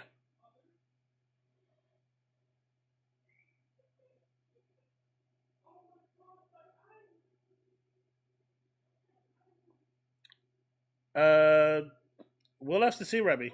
I don't know. We'll have to see when if they even announce it. But that was rough, right? If you want a PS5, he became.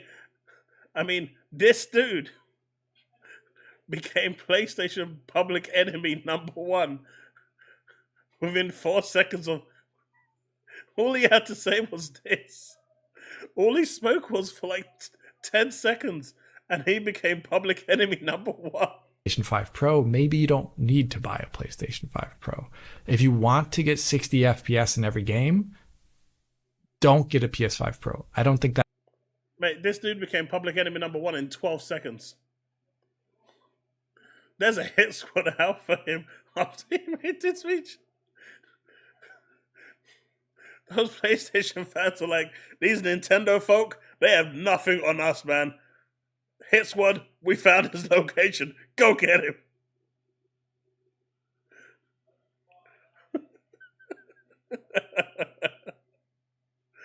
Oh man.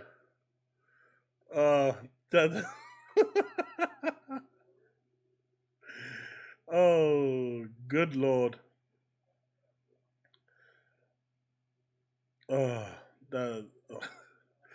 It's just so weird seeing so many people actually, going after Sony like that. I'm not used to it. And folks, we got like 90 people in chat, give or take. Less than 40 likes. Come on, you can do better than that. It helps the channel. It helps the stream get noticed more and pushes it out to the algorithm. Drop a like if you haven't. But yeah. I mean, you got J-Rock over here. Went from games being native 4K to 800p upscaled for 700 plus real quick. Come on.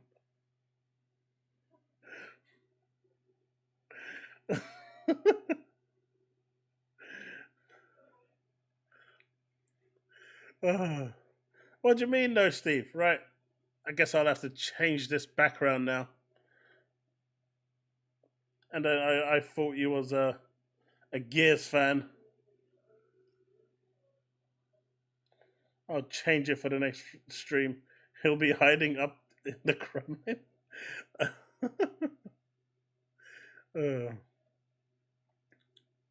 But yeah, it's crazy. That is yikesies. There is this clip from IGN Unlocked. I agree with Destin here and Ryan McCaffrey, which is weird because I don't usually agree with Ryan McCaffrey, but I think he's onto something here. This has set Xbox up from easy W. Release your handheld announcement anytime within the next year. It's going to be a huge W because what could they cap that? Like, they could probably sell that for $499 and nobody's going to bat an eye because they have this $700 thing that right. PlayStation just announced. Do I think that the handle will be $499? No, I think it'll be more I will buy it straight off. I'll buy it for $499. That's like a no-brainer. Comparable to whatever the Steam Deck currently is priced at and give you different SKUs to go for.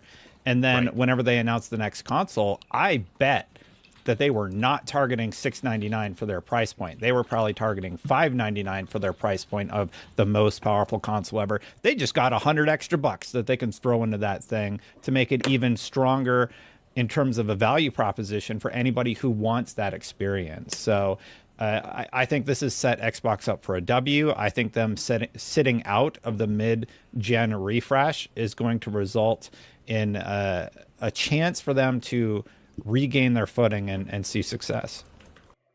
See, Xbox has had a problem this generation. Well, no matter how you feel about the Series S and X combo, the double skew has been a problem because it just means double the work for developers. And I agree, sitting out this mid-gen refresh, which I think mid-gens are a scam anyway in general, but sitting out this mid-gen refresh is the wisest move Microsoft can do, especially since the CPU on the Series X is actually stronger than the PS5 Pro, right? So that's actually a really big win for Microsoft. They don't really have to do anything, and they potentially, I mean, the Series X has machine learning built into it. So all this pisser talk and whatnot, the Series X already has that machine learning built into the actual console itself. It already has it. The PS5 is the one that didn't have it. It just wasn't being utilized because it's not the target platform. Now that, machine learning is going to come into play, you'll see that actually being put into play for the Series X as well. So not only does the Series X have a better CPU, but it's going to utilize machine learning language and potentially actually perform better than what the Pro can do. Microsoft have been quite smart with the way they've actually designed this. But yeah, I think, pushing out that handheld as soon as possible, announcing it this year, maybe at Tokyo Game Show, or even, I think if they announce it at Jeff Keighley's show, it's going to be undermined and ridiculed, but I think maybe they can do their own announcement or something. But if they announce it this year, not reveal anything else about it, but just show what it is to start building up interest and hype. And then the first quarter of next year, announce the price and release date. That would actually work in their favor a lot. Hey, John. Exactly, Chris. Yeah, I'm with you, Destin. I think, I've said this before. I want to see the Xbox handheld become the Series S of the next generation. Mm-hmm. Have that be the quote unquote low end device where it's sold cheaper, but in this case, no parity. Screw parity. It doesn't need parity. I know some of you feel like it needs to, and I know Hargreet feels it needs to. I absolutely do not believe it needs to be on parity with the more powerful machine. You pay more money for the powerful machine, you get better features. It offers you not just a more affordable way in, but also you can dock it to play on your TV or just take it with you and go. That would just be such a win for Xbox and the Xbox ecosystem, and especially with, paired with Game Pass. That is just going to be a great way to go. And I'm just taking a look here, Destin. So the base, because we're on the revision 2 of the Steam Decks, the base Steam Deck now is $400. Then there's a $550 version, which has an OLED screen. If you scroll down, you can get a Steam Deck for $349. Sorry, Ryan. It's at the bottom. Oh, right. That's the version 1. Yeah. So they are phasing those out, in fairness. But you're right. That is a new device that you can get right now for $350. Yeah, I think I would be hoping for $400 to $450, but that's a good price. $450, I think, is a great price for the handheld. Parity.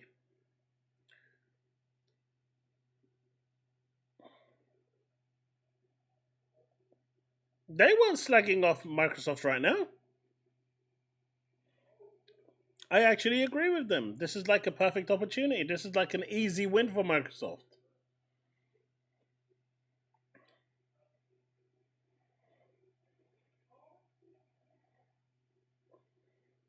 I mean, Sully, at that point, there's going to be no games to show, considering Microsoft owns like a huge portion of the gaming market at the moment.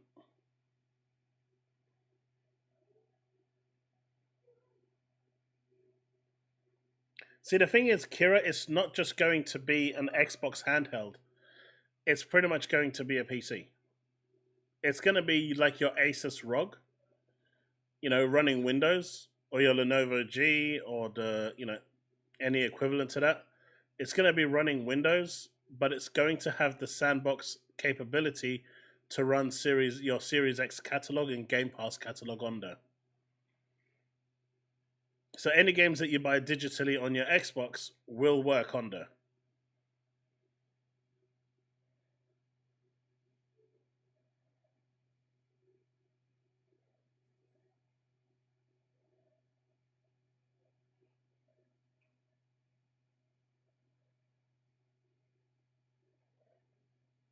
They don't, but the handheld market is a different market entirely.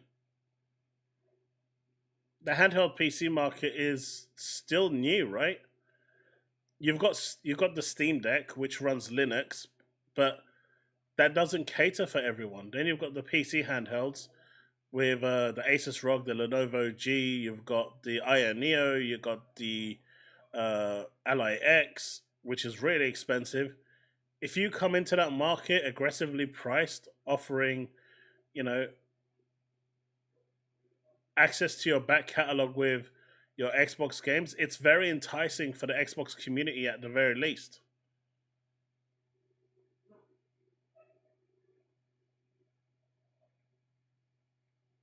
Don't forget, the PC handheld market, the console handheld market, is completely different to that of the home handheld market. They're trying to jump into the same field as both the PC handheld and where the Switch is, somewhere in between there, to kind of carve out their own little segment.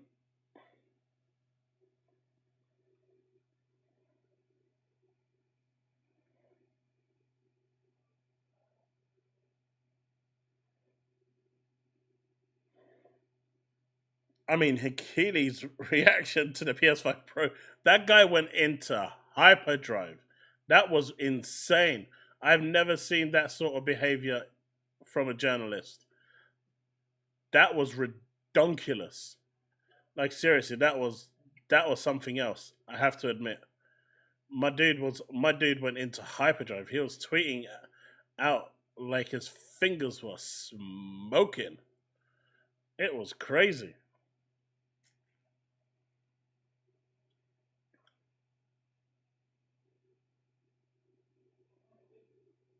Exactly, Sanchez. The only reason why, I would have actually picked up the Ally X, but I think the Ally X is just £200 too expensive, or at least it is for me, for what it is. I can't justify the £800 price tag on there, so I think it's too expensive. If it was at £600, I would have picked. I would be very, very, very tempted to pick one up. But if Microsoft announces that they're going to release a very competitively priced handheld that's powerful, that runs on, can run Game Pass games and allow me to install Steam and stuff like that, basically a Windows handheld that will allow me to play not only my Steam games, my Game Pass games, my other launcher games, Epic, Ubisoft Connect, if they still exist 6 months from now, and also allow me to play the digital games that I've purchased on my Series X. To me, that's a no-brainer. I'm even willing to pay somewhere in the region of like 650, 700 quid for that. Because that's like the complete package. That gives me everything under one roof on a handheld for me to be able to play. It's like the Avengers Gauntlet, right? The Infinity Gauntlet. It'll play everything I want under one device, handheld device. So it just, for me, it gains more value. It might not gain value for you guys, and that's fair. Everyone is different to their cost of value. But if it can play my PC games and my Xbox games, right? My back catalog, my Xbox games that I own digitally through the sandbox that Microsoft are working on right now for Windows, that's a win for me. But again, it will literally determine what it is and how it rings. That's why I want them to kind of announce it and start talking about it, so I know what I'm going to buy, because I want a different handheld to the Steam Deck. It doesn't have Windows on there, and that kind of annoys me. I can install it on there via the SD card, but good lord, the SD card is slow.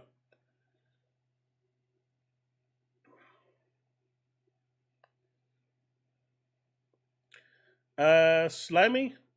Easy. I don't want to wait 6 months, a year to play a game on PlayStation. I want to play it when it's released.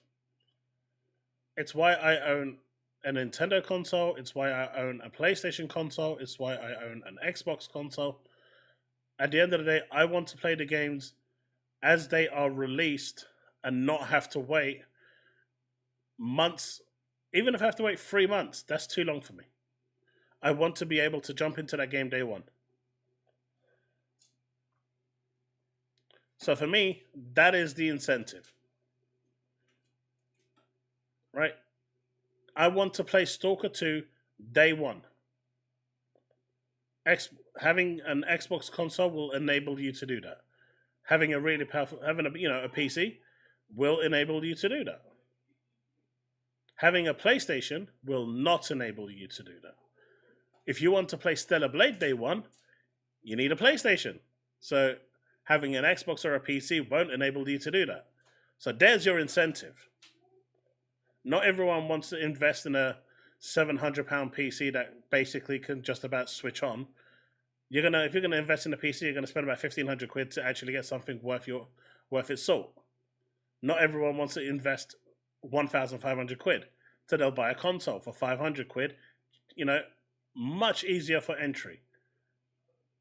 Top up Game Pass with that, and happy days. You've now got access to games that are going to be released on your platform before other platforms. That's all the incentive you need.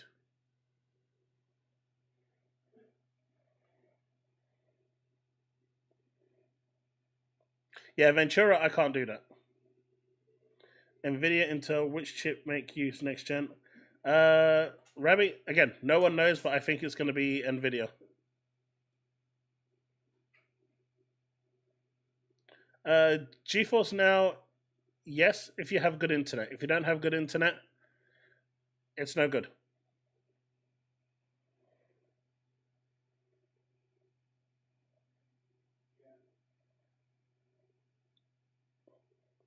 Okay, Slimy, you're just trolling, so I'm just going to ignore you now. I've already given you an exact reason why and made counter arguments for everything you've said. And apparently that's still not good enough for you.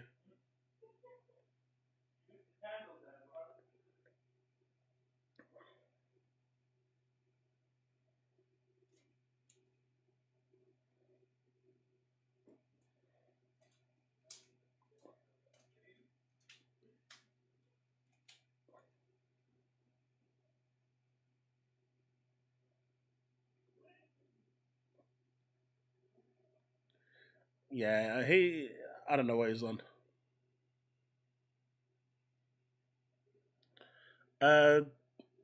It was in the FTC trial that they said it,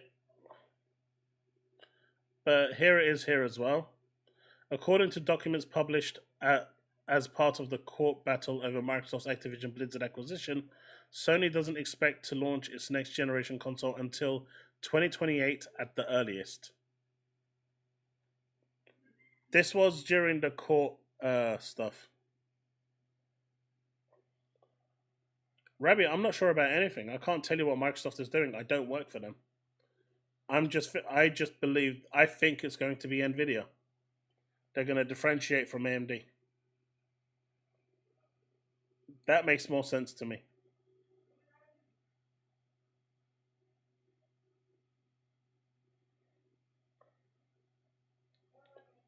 Death Wish, I am very happy for you. I only have a 50 meg connection here, and it works fine for the most part on my Steam Deck when I'm streaming stuff, but even that has problems. But if I play it on like my TV or my monitor, it artifacts a lot.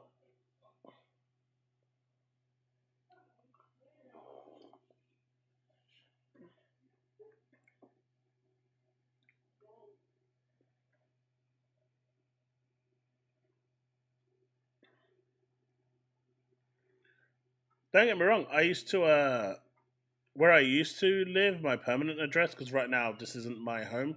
This is just a temporary place I'm staying in. I used to have a gigabit internet connection, so I actually used to use GeForce Now as a regular tool to stream my games on Twitch, and almost no one ever noticed that I was using GeForce Now. So it's a great service.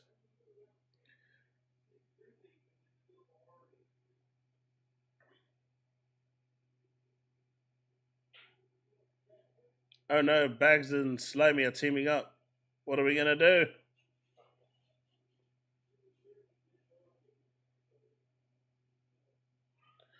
We have multi-gig here, Kira.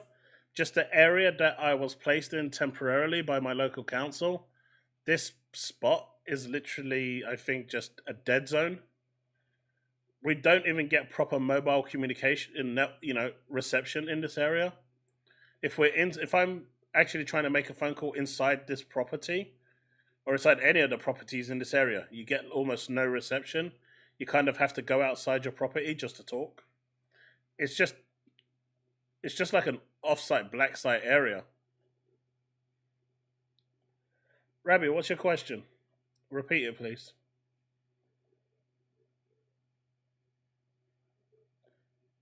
FSR is AMD and NVIDIA is DLSS, yes.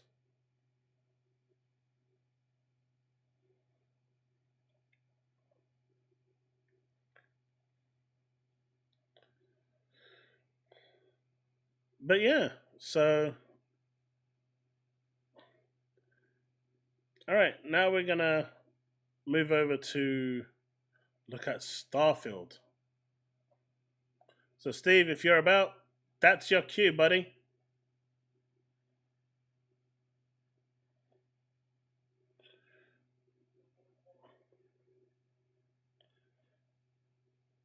Actually, is there a link to this via YouTube? Let me see if I can find a link via YouTube instead of looking at it through Twitter.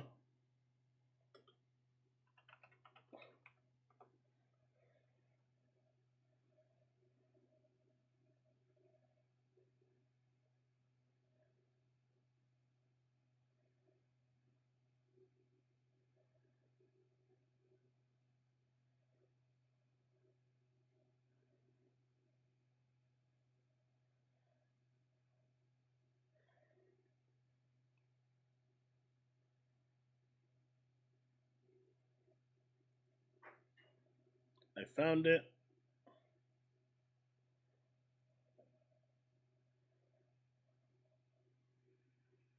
All right, let's check this out. Hello, Jaeger6. Secondary protocol, how goes it?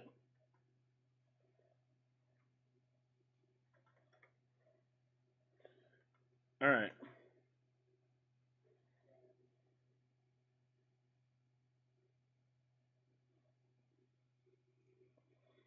Oh, might be good for me to share the actual tab, right, chat? All right, let's check this out.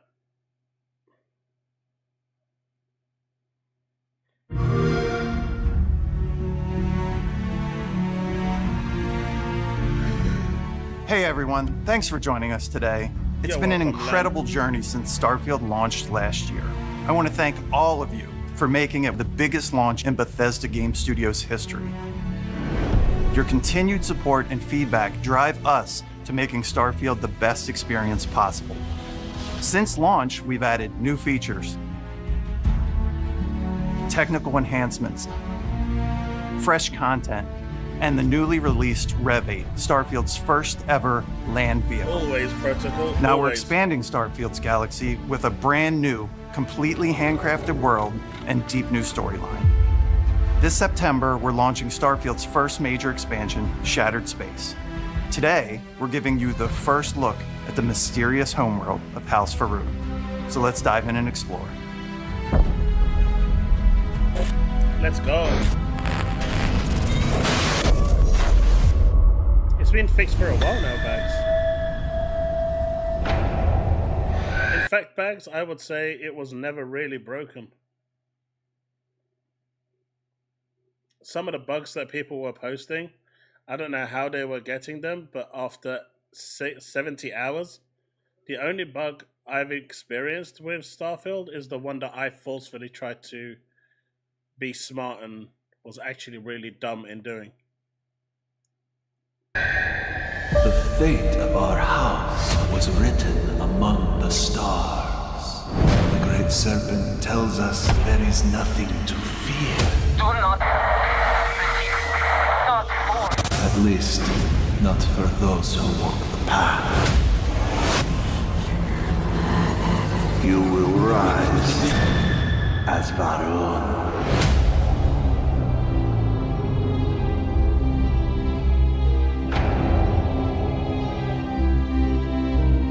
Looking good.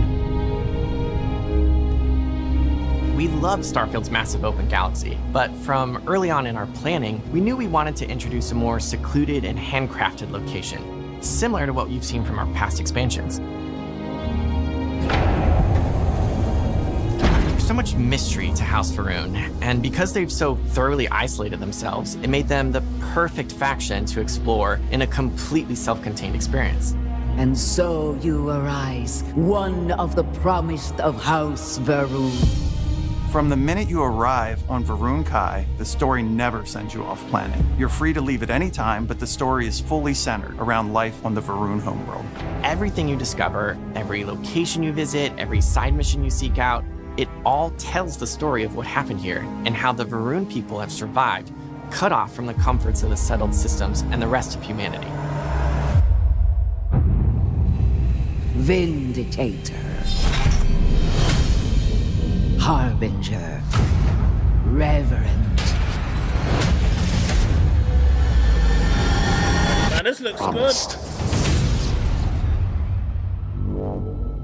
One of our main themes throughout the base game is humanity's search for knowledge. Shattered Space is still about that search, but it's also about what happens when it goes too far. It's a very extreme pursuit, and it has backfired horribly for the people of House Faroon. My brother Qasim has been missing for days. I'm beginning to worry that something terrible has happened to him.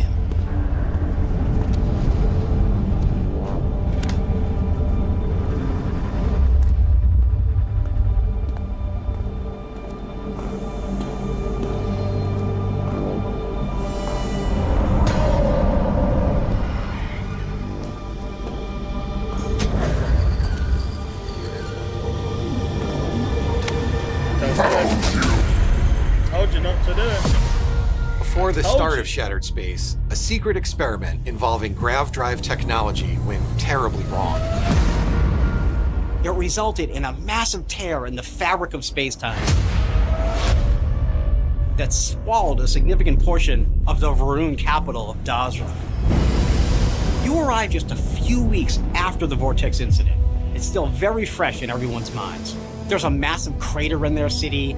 Nothing has been reconstructed. People are still searching for missing loved ones. Supplies are limited. There is so much work to be done. The Scaled Citadel, the seat of power for the Varun government, is now trapped within a strange field of energy. Among those missing is Anasko Varun, leader of the Varun people and speaker for the Great Serpent. In his absence, the minor houses that make up House Faroon are all vying for control over the faction's future. The Zealots were once a part of Varun society. They want to continue the Serpent's crusade. They'll demand an inordinate amount of credits or firearms. Worst case, a seat at the High Council or even the reinstatement of their house.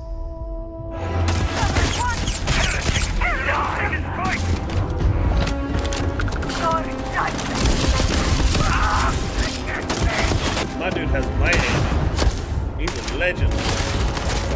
I ain't even playing and I'm jealous of his aim already. I told him everything he knew. All must serve. Set me free. All must serve. Set me free. All must serve. Set me free. All must serve. Save me. Varun Kai and Dazra City are like no other location in the base game.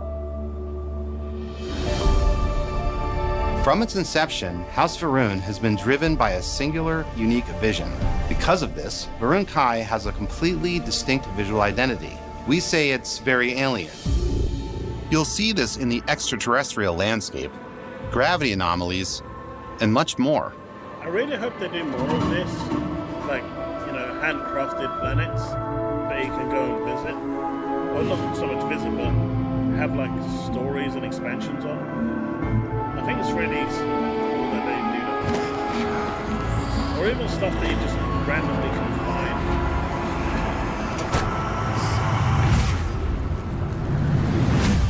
Varun Kai is located in the Kavnik system, and it's not the friendliest environment. They believed the Great Serpent led them to Varun Kai, and their whole purpose in being here is to await its return. You have no concept of what the Great Serpent demands of us. All must serve. It's a dangerous planet, and a lot of the people have retreated to Dazra in order to survive and protect their culture and their way of life. Now you'll find areas of the planet that were abandoned and have since been taken over by Zealots, Spacers, and Crimson Fleet. And humans aren't the only dangers in the Badlands of the planet. With the line between reality and the vortex breaking down, creatures from the other side can slip through, like the vortex horror.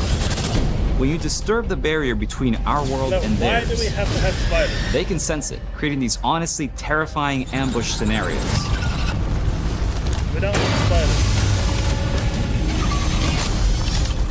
In the base game, there's a lot of focus around ranged gun combat. You can engage in a firefight from way in the distance.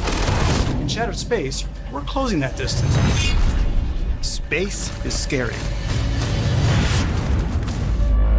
Part of getting that across is amping up the aggression and the chaos of combat.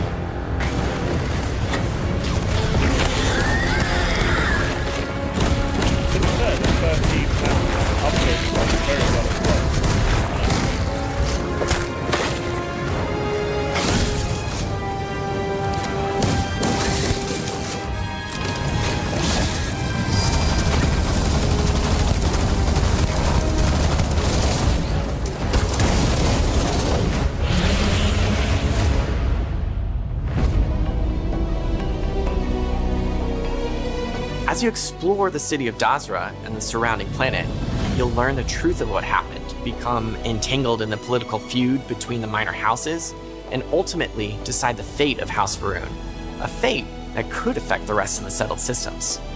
We can restore the intended order of things. Thank you for joining us for a closer look at Shattered Space. We worked hard to make this a journey you won't forget. We're incredibly grateful for your support and passion. Stay tuned for more updates as we head toward launch on September 30th. Let's go.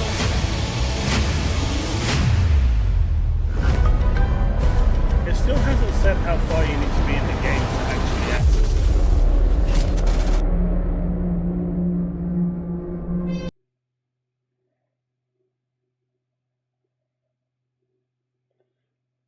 But yeah, for those that bought the premium edition or the upgrade, you got basically all of this.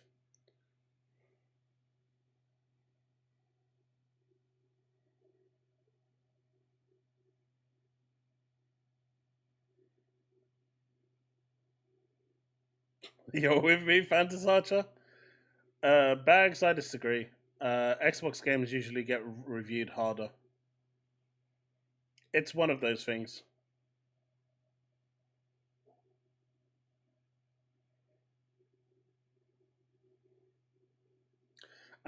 No, I was not, Kira. Although I do know exactly what you're talking about, though. God, it's been years since I've been to Lewisham. But no, I haven't. That wasn't me.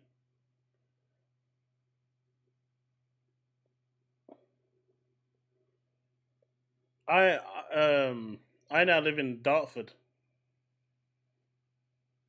so I'm like 3 minutes away from Blue Water, which my kids absolutely love. By the way, they want to go to Blue Water every time to bleed me dry.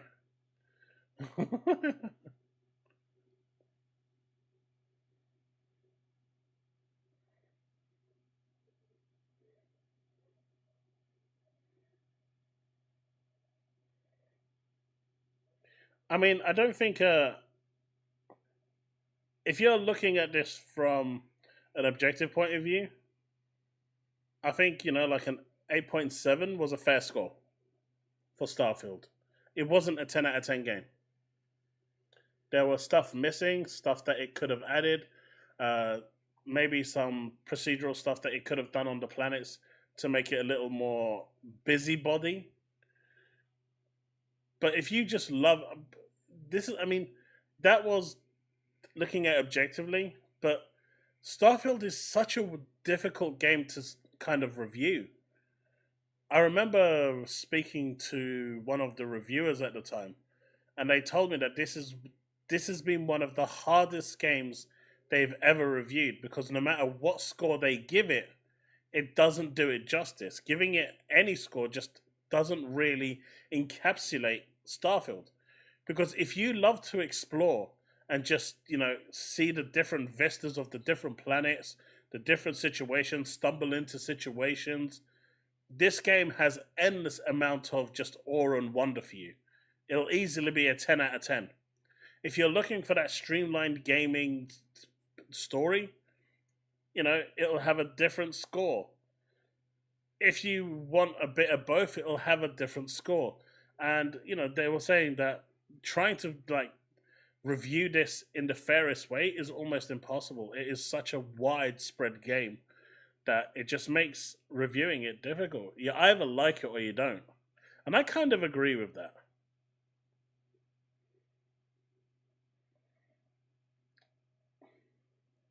It does, Bags, and it has even more on Xbox, on Game Pass.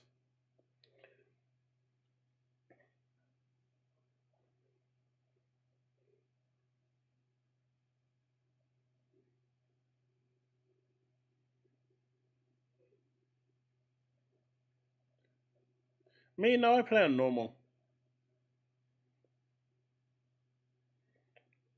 Will Microsoft CEO lock 60 FPS? Lock what 60 FPS?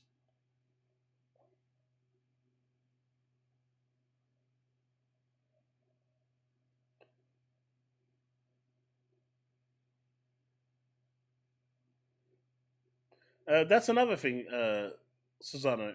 Each playthrough is different. You can choose to go with different people to experience different aspects of the story.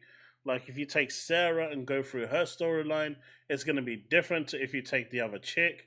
If you decide to New Game Plus, there's some stuff there. You can New Game Plus, I think, up to 10 times to finally finish it and see all the things. And then there's the variations of the worlds that you can actually, the kind of different dimensions that you can go to actually experience the kind of alternate realms. And it's too big to kind of review this game. It's just one of those games you experience, and if you like it, you can pretty much live in there. And if you don't like it, it's totally fine. I just think the way the reviewers went for this game was a little harsh. They fully went for this game. They didn't want to like it at all. If you see the way PC Gamer was constantly dogging on this game, and even now they tried it as well, but no one paid attention, so they no longer talk about Starfield. They tried it recently. You've also seen Insider Gaming trying to engagement farm with Starfield. Will Shattered Space save Starfield? It doesn't need saving. Even without the Shattered Space DLC, people are still playing it, enjoying it, and with the mods, having a good time. Andrea, that's the one.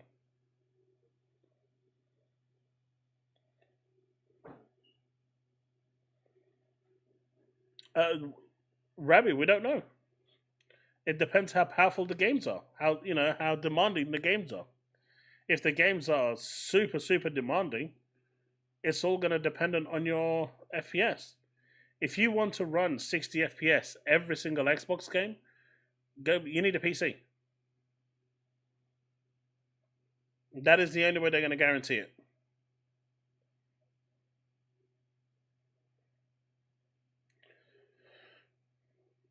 From what I understand, Kira, a lot of them are already available. Even the big community patch that I've seen is already on there.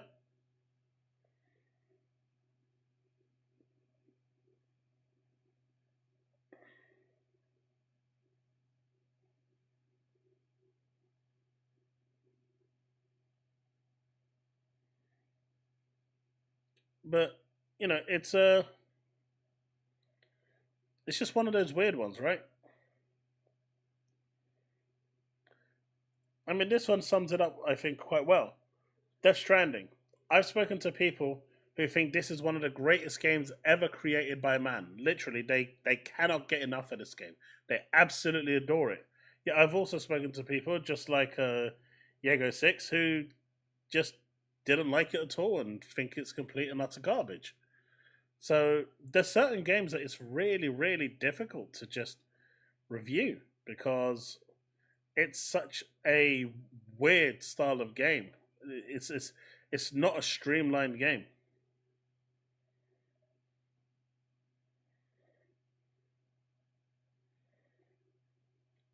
Starfield will outlive IGN. I mean, they might outlive Ubisoft, right? Apparently, the Ubisoft CEO is buying, is actually out there buying the, what is it? The stocks, the share prices, the shares. Absolutely crazy to try and think.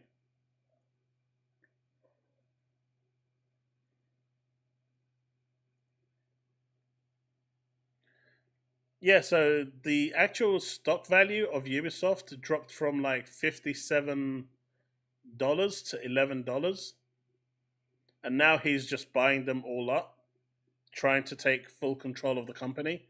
Because I don't think he owns 51%. So now he's actively trying to buy the shares to get 51% so he can own Ubisoft.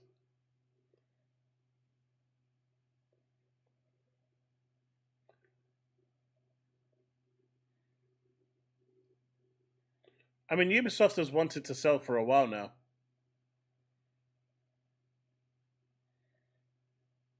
So, to me, this makes this almost seems normal for what's going on with them.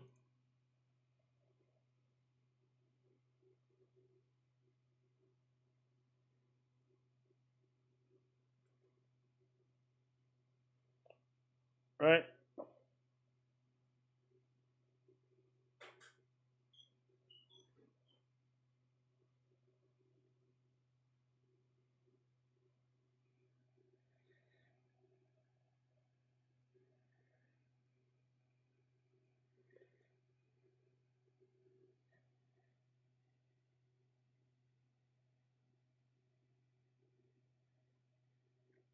Funny how that worked out because Microsoft ended up buying more game publishers.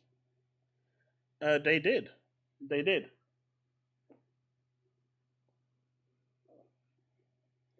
I wasn't expecting Starfield to be like No Man's Sky, but after playing Elite Dangerous and Stephen, I was absolutely spoiled. And I was watching my friend play Star Citizen over the weekend on my phone while I was in hospital. He was streaming it on Discord for me while I was in hospital. I was bored out of my brains. And I'm sure some of you have heard of the calamities of Star Citizen. He went to dock at the port of a planet. It showed that he actually docked, but apparently the game registered the actual platform well above. So his ship was docked way above the actual platform. Got out, dropped, broke his arm, broke his leg. And then he got a message saying, you need to go to a medic.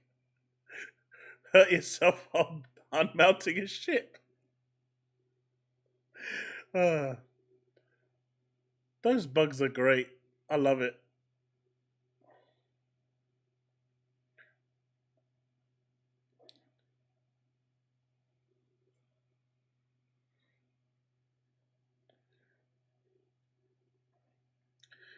Clapper, that's what the shareholders are asking, for them to go private.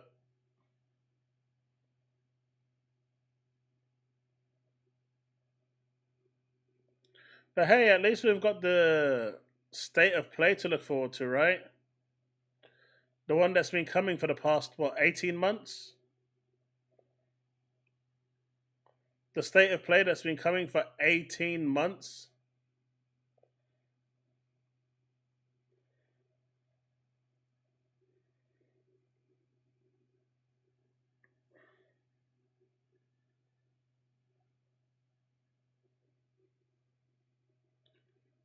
That gonna be good, right?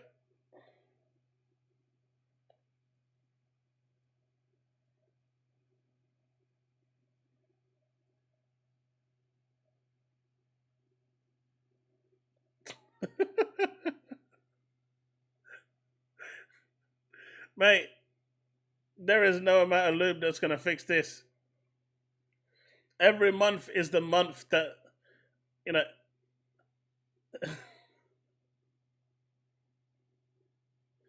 Bags, this is not real.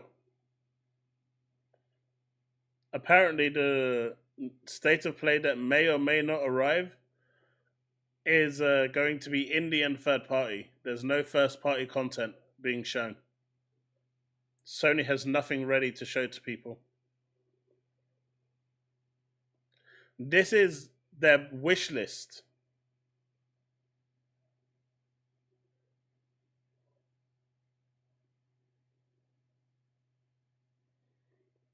Susano, No Man's Sky's advertisement was literally just made up rubbish. They just talked about stuff that they hoped one day they would put into the game. That's probably in there now. You know what would? That would be hilarious, right?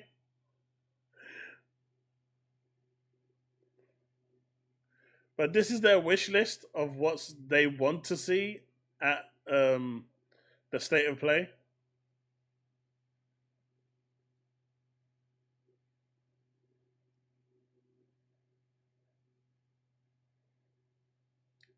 There was a small third party one, yeah. Apparently there's another third party one coming their way.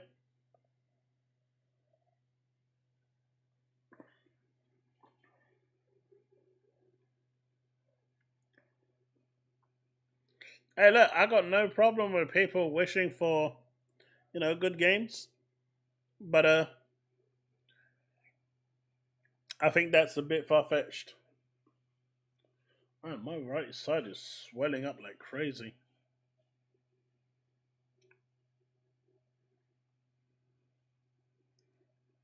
But, Spider-Man DLC is probably dead. Do you know what? I think the Spider-Man DLC died quicker than Concord. That didn't even get to see the surface. That kind of poked its head out and they said, shut up. Get back down. It's just not your time. Well, this is the thing with Astrobot, right? It's now emerging that Astrobot was originally planned to be a preloaded game for the PS5 Pro.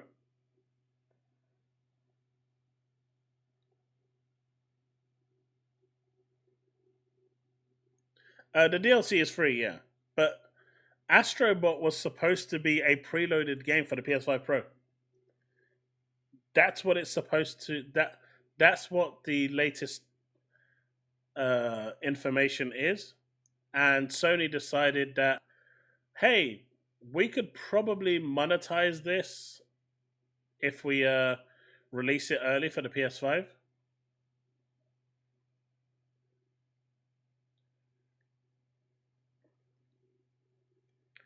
By the way, did anyone check out my review for Astrobot?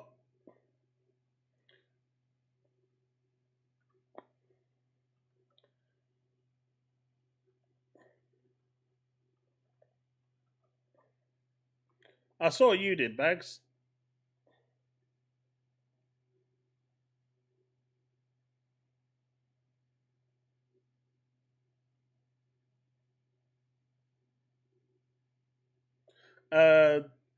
Diablo, it is definitely getting a upgrade. It's getting like the kind of perfect edition, the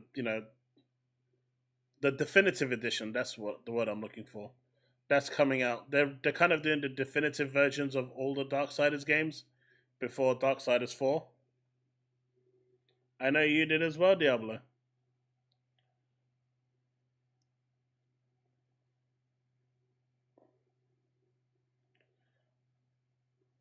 Are those reviews, I tried to keep it as short and succinct as possible without showing too much of the actual gameplay. But overall, would you like to see more of that content on the channel? Or should I push those reviews to the other YouTube channel?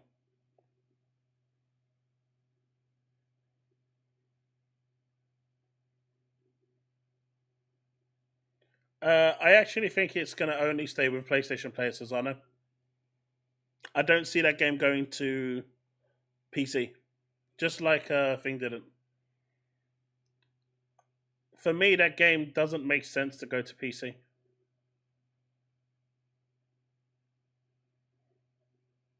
Because everything about that game is literally just a homage to PlayStation.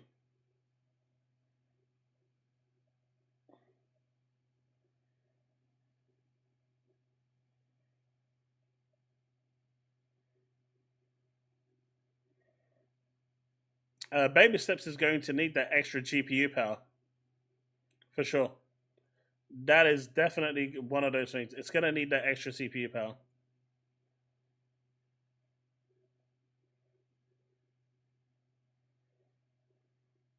I remember buying NBA Jam on Mega Drive from Electronics Boutique.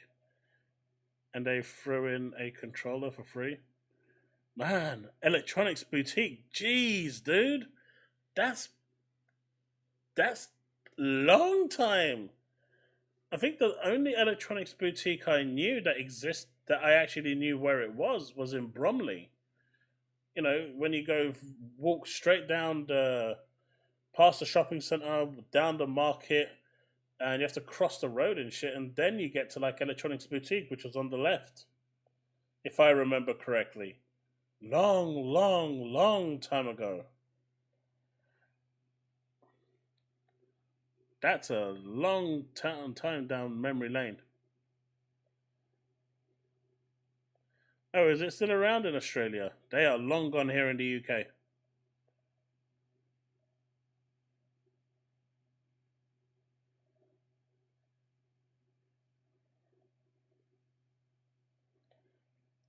Good old Echo the Dolphin. Such an underrated game.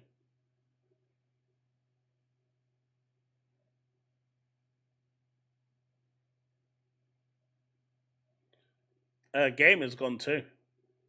My local game at Blue Water disappeared one night and it never came back. And that's it. It's gone from Blue Water entirely. And they were quite busy in there.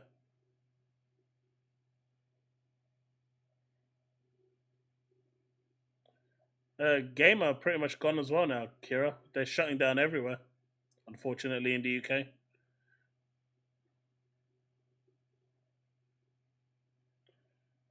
JB?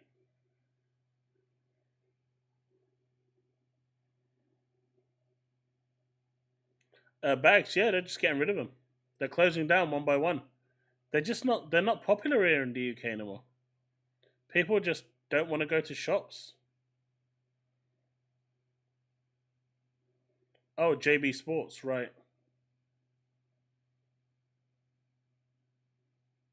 They're just closing them down because people just don't buy physicals anymore.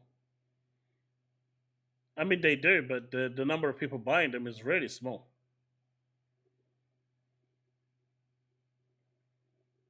The physical end is coming. That's why Destin said, by 2028, physicals just won't be a thing anymore.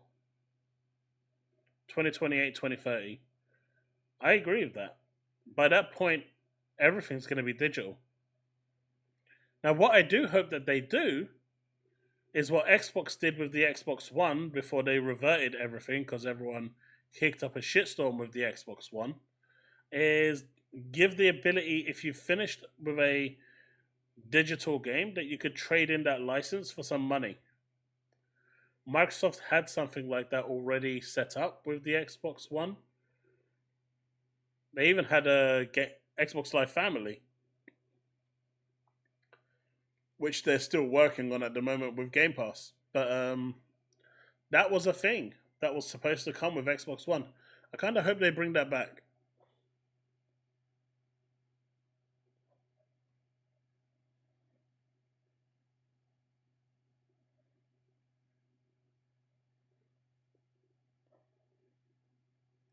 I mean, people go to a second-hand store before they go to a retail store to buy physicals because it's just cheaper.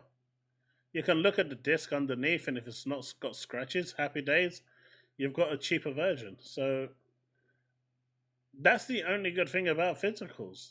The fact that you can trade them in and you can buy them cheap. And for businesses, that's their number one enemy.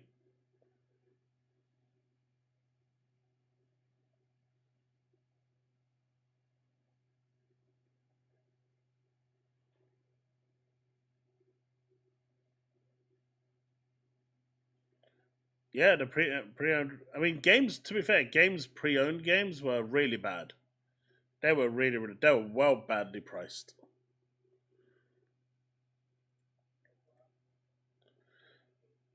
But EA confirms the next Battlefield game will return to a modern setting. First concept art revealed.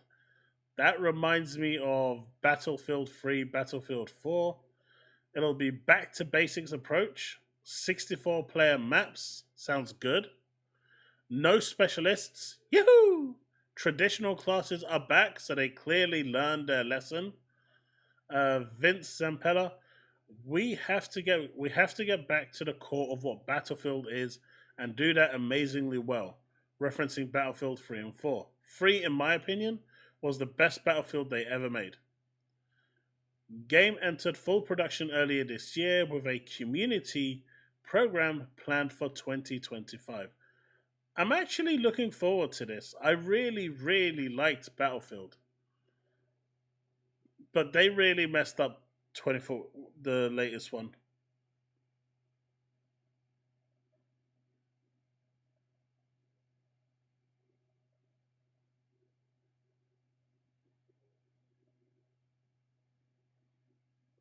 Mate, you guys are the reason why they keep releasing controllers. Just a few weeks ago at Churchill Square in Brighton.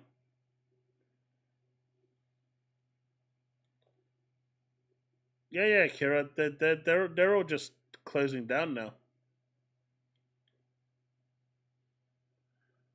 But what do you think of a new Battlefield? Going back to basics. Battlefield 3, Battlefield 4-esque. Getting a good metro map.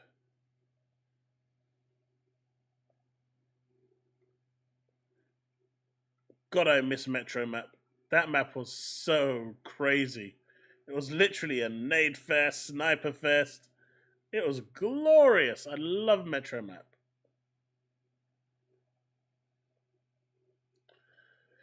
But hey, Bags, listen, mate. I think you need to talk to your friend. This is I know this shouldn't be a public conversation, but I think you should go and tell him that when he posts stuff like this, he doesn't do his street cred any good. I know he's trying to be edgy, and I know he's trying to look cool, Bags, but this really isn't it, man. I think you really should go and talk to your bud and tell him that This really isn't it, man.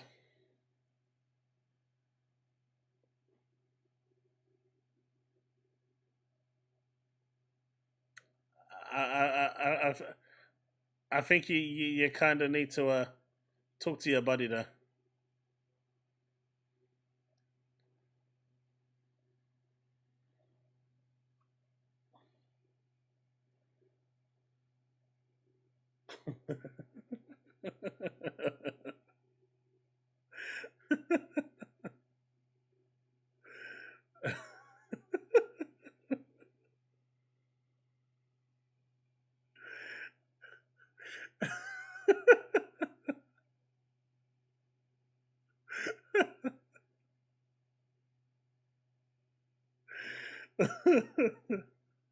Oh, oh man.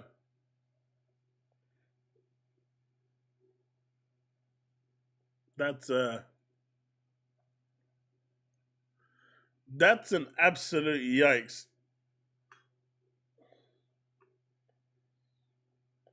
I think you're mistaken, Bags. Battlefield broke the record for probably the buggiest game. I think it was actually more buggier than Cyberpunk 2077. At least that kind of worked. Battlefield 2042 just didn't work.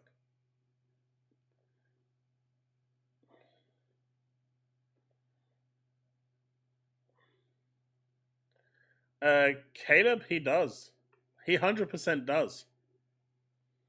I wish it was him coping, but I've seen them in their podcasts where J Dub and Jay Bari, they are damn right actively defending this game to Puerto Rock, who absolutely shut them down brutally hard. Like that shutdown was just brutal. Like you felt it. You felt that shutdown. That was just rejection out cold.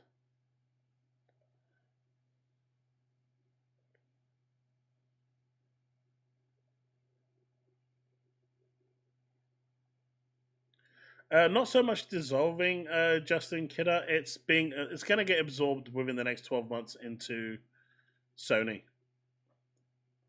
There's already lots of chatter within in the background. Sony is now really, really clamping down on Bungie. They're just going to take everything that's good about Bungie and bring it into SIE. That's where it's heading for the next 12 months. And if Marathon fails and it doesn't do well at all, which at the moment no one really can tell you anything good about that game, even the ones that have actually tested it. So there's a really good chance that Marathon is going to be dead on arrival as well, especially now that they want to put a $40 price tag on it for launch for an extraction shooter. So it looks like they haven't learned anything from their time with Concord. It's not looking great for them, man.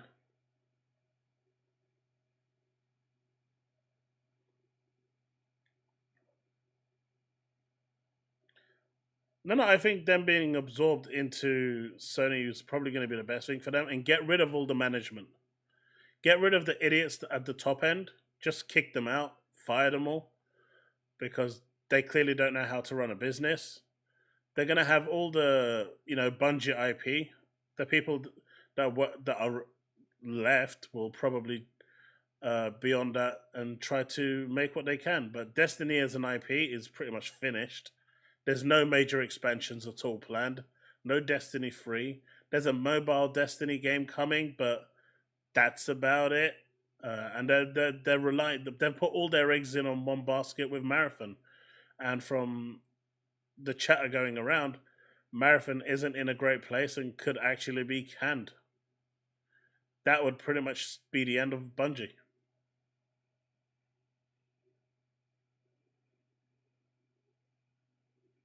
It's sad. I'm not cheering for this because, Destiny as a franchise from Destiny 1 has been something that I really love to play on a daily basis for years. It wasn't until the 1,000 voices issue situation where I actually quit. But, you know, it's sad because I know a lot of people went through a lot and Destiny was there to help them. They coped in one way or another through the friendships they made with Destiny. So seeing such a big company, I mean, Halo wouldn't exist today if it wasn't for Bungie. So seeing a company like that just falling apart and just turning into nothing, it's sad. It's sad. There's a huge heritage there. And it's sad to see that, you know, it's going to be gone. But I agree. Under Microsoft and Activision, they had their golden years, but they decided that they were going to be stupid about it. At the end of the day, if you switch from Microsoft to Activision and then Sony, at some point, people need to stop blaming Activision's Microsoft and Sony and start looking at the real fault.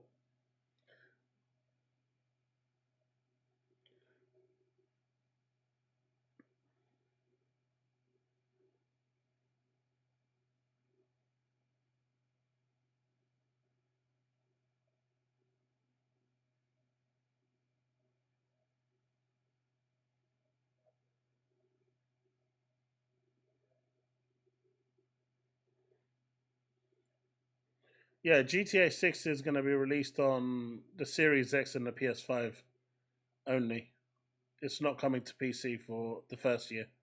Usually, they've already said that the PC version is coming a year later.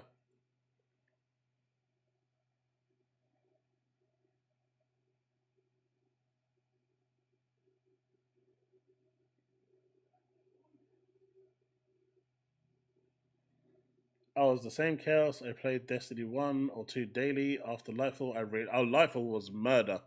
That killed the game. There was no coming back from that. I finished the story in the final shape, but I don't play it regularly like I once did. I mean, I finished the story. It's funny because I started on the Xbox One with Destiny. I think it was the Xbox One. Or was it the Xbox 360? Can't remember now. I think it was the Xbox 360. Then I moved to Xbox One. Then I moved to the PS4 because my clan died on Xbox, and then the people I used to play with turned into full dickheads. So I found a few of my other friends that are playing on PlayStation. So I bought the PlayStation version, switched over to PlayStation, played that until Lightfall, and then I ended up finishing Final Shape on PC. So I went through all three platforms in the end. I experienced them all.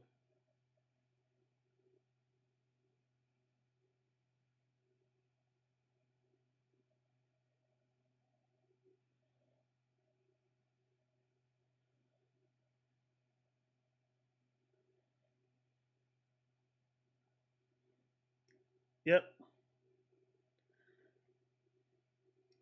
Mate, it's going to be funny seeing all of those streamers playing GTA 6 on either console. No one ain't waiting for that shit.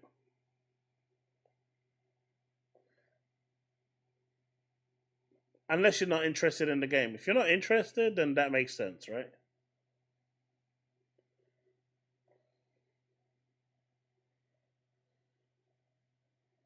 I mean, it depends. If the Xbox can actually hit 40 frames per second, you can enable VRR and get 60 frames via VRR, right? Because the Xbox only needs to hit 40.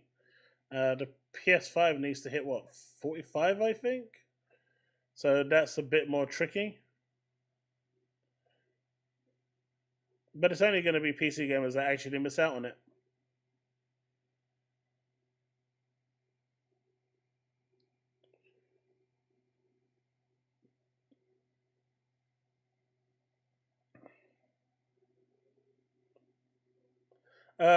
Devastator, I think that's actually good. Honestly, I think that's a good thing. Because one of the bad things about early access is having the campaign spoiled by people. So I think I'm actually okay with that. I'm actually okay with that.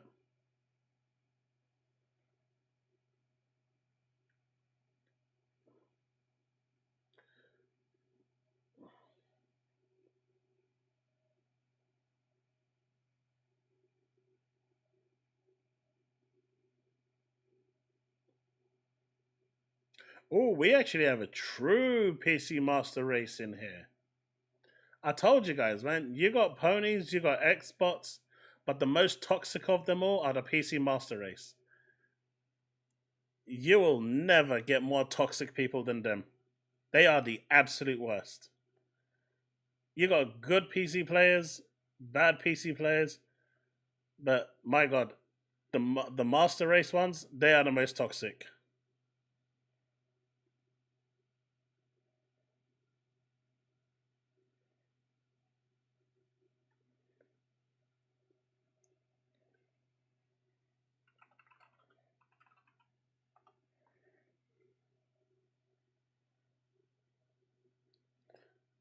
I am right, though. I am right.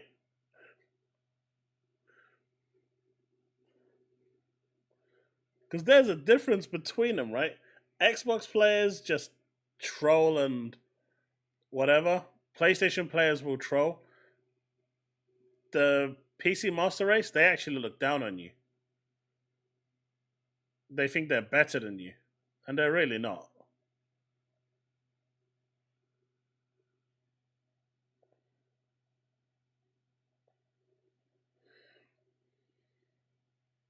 Hey, look. Jinzo, Ouya was one of the greatest devices ever created alongside Stadia. We just don't talk about them enough because I think they're quite, they're great in their own way. They're great in their own way.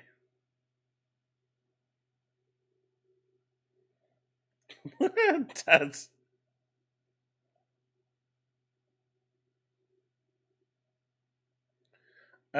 Steam's average doesn't actually agree with what you're saying. Steam's average basically says that that's not the case. It's the minority PC players that play better, not most.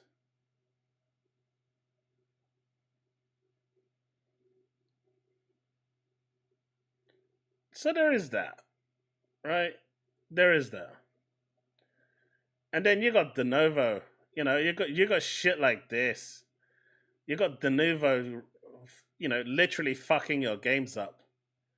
We don't have to worry about shit like that as console gamers. Denuvo's nasty.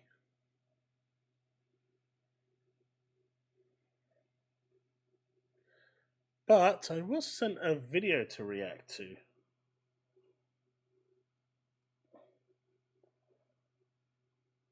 Let me see, where was it?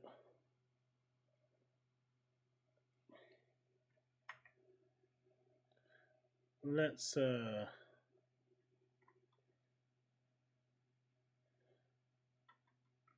this.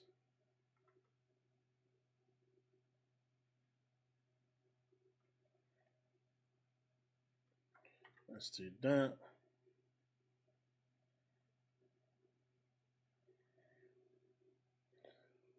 Before I get on to that final React video, I wanted to talk about this a little bit because I think it's weird, right? Over 41 games have been removed from Standard. Why does Standard even exist? That's a lot of games that have come off Standard, right? I mean, even like Little Kitty Big City, like some of these games don't even make sense to come off. Open Roads, Playtop.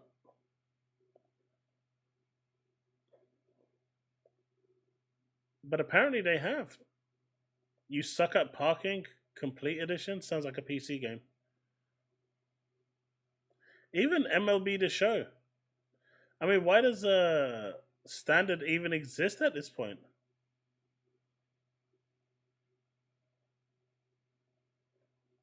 Wait, hey, Modern Warfare 3 has come off as well. Dungeons of Hinterberg, a really nice game, off. Forza Motorsport from last year, off. I get Kunitsu because it's still new. Where's Master Chief Collection?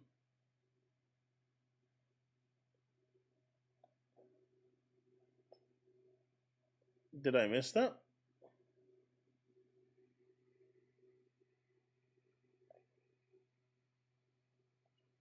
I think they should abolish it. I really think that this shouldn't exist. I know why it exists, but I really think it shouldn't exist. So the whole idea of standard is that you've got Game Pass Core at $10. I know you can get it for $60 a year, but if you pay for it monthly, it's at $10. Then you've got standard at $15 and then ultimate at $20.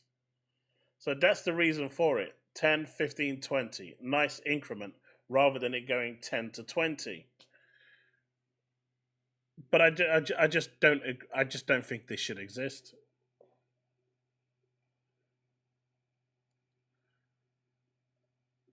Like, you guys know me. I am going to call out bullshit when I see it, and this is bullshit. Mate, Star Trekker. They're just basically... Starfield is off as well. Why does Costa sell small coffee? They don't. It's the menu to make everything else sell. I mean, I guess so, but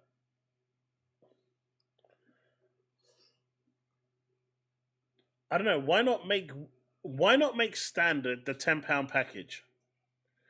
Right? Why not make standard the core package and then say if you want everything day and date, then you pay for the £20 package. The $20 package, sorry. Do you see what I mean? Like, that to me makes a lot more sense. That to me makes so much more sense because it's just more appealing. You get a good taste of Game Pass with Game Pass Core, with all of the games that you've got on Game Pass. You're missing out on a bunch of all the, latest games, and that's fair. But if you want all of that cool stuff, then you pay $10 extra every month, and you get all the bells and whistles that come with it.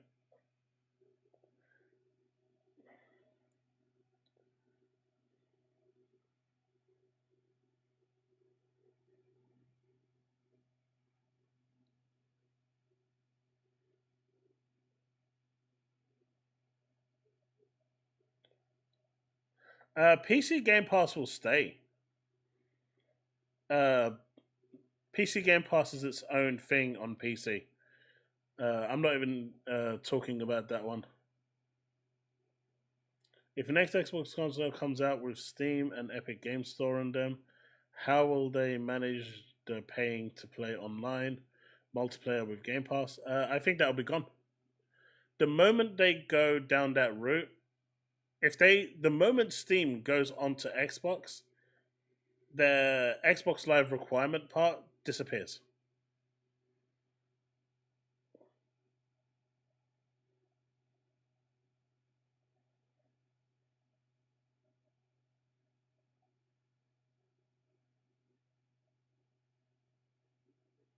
Right? It disappears. And that's just it. And that's what I think is going to happen. The moment the next generation console for Xbox comes out and it's going to have the ability to have the Steam and Epic storefront on there, Xbox Live as a requirement to play online just goes away. And it'll be free online gaming. Yeah, it would do at that point, Kira. PlayStation, they'll do what they normally do: charge their community and milk them for all they're worth.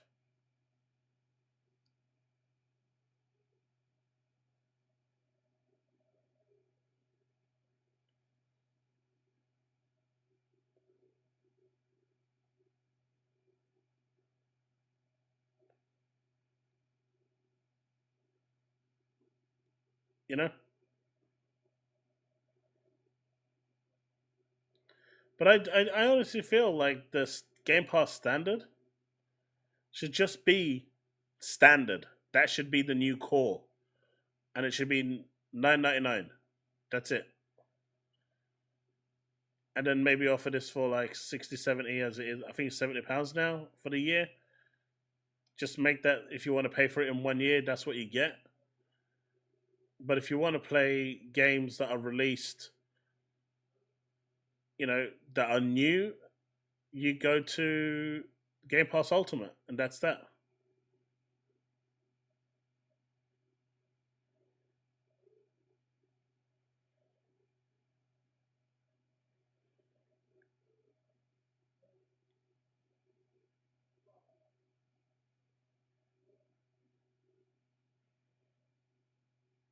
Agreed, Diablo. Agreed.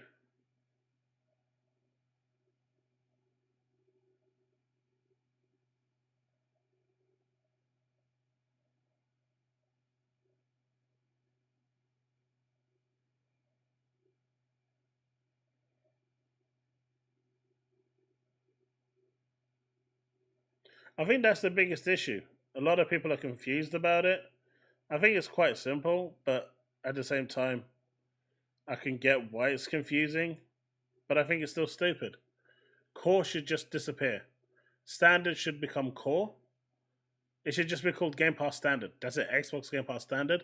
And that's the basic form, right? It's the standard form. $9.99, off you go. And then you have Game Pass Ultimate. Done. Finished.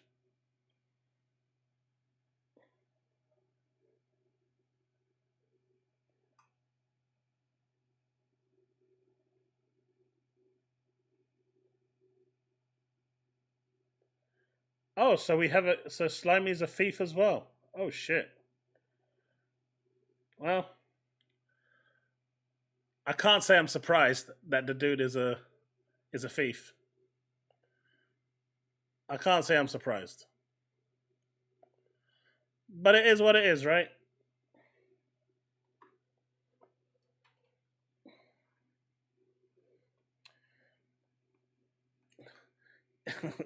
Bags. Eventually, a lot of them just expose themselves as thieves. They may try to sugarcoat it as the Robin Hood and all this, but they're just petty thieves.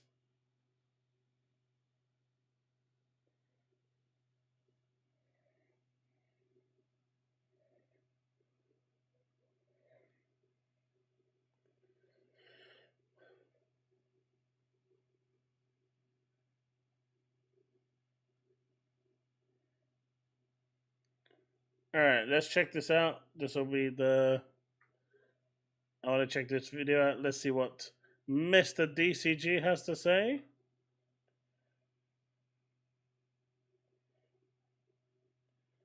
I think we've given thieves enough talking time platform on this stream. Don't think we need to give any more time. Game Pass is confusing, Kira. That's why I said standard should be the basic one, and ultimate should be the ultimate. That's it. You only need 2 tiers. One is standard, which will be an entry. The other one will be the other one.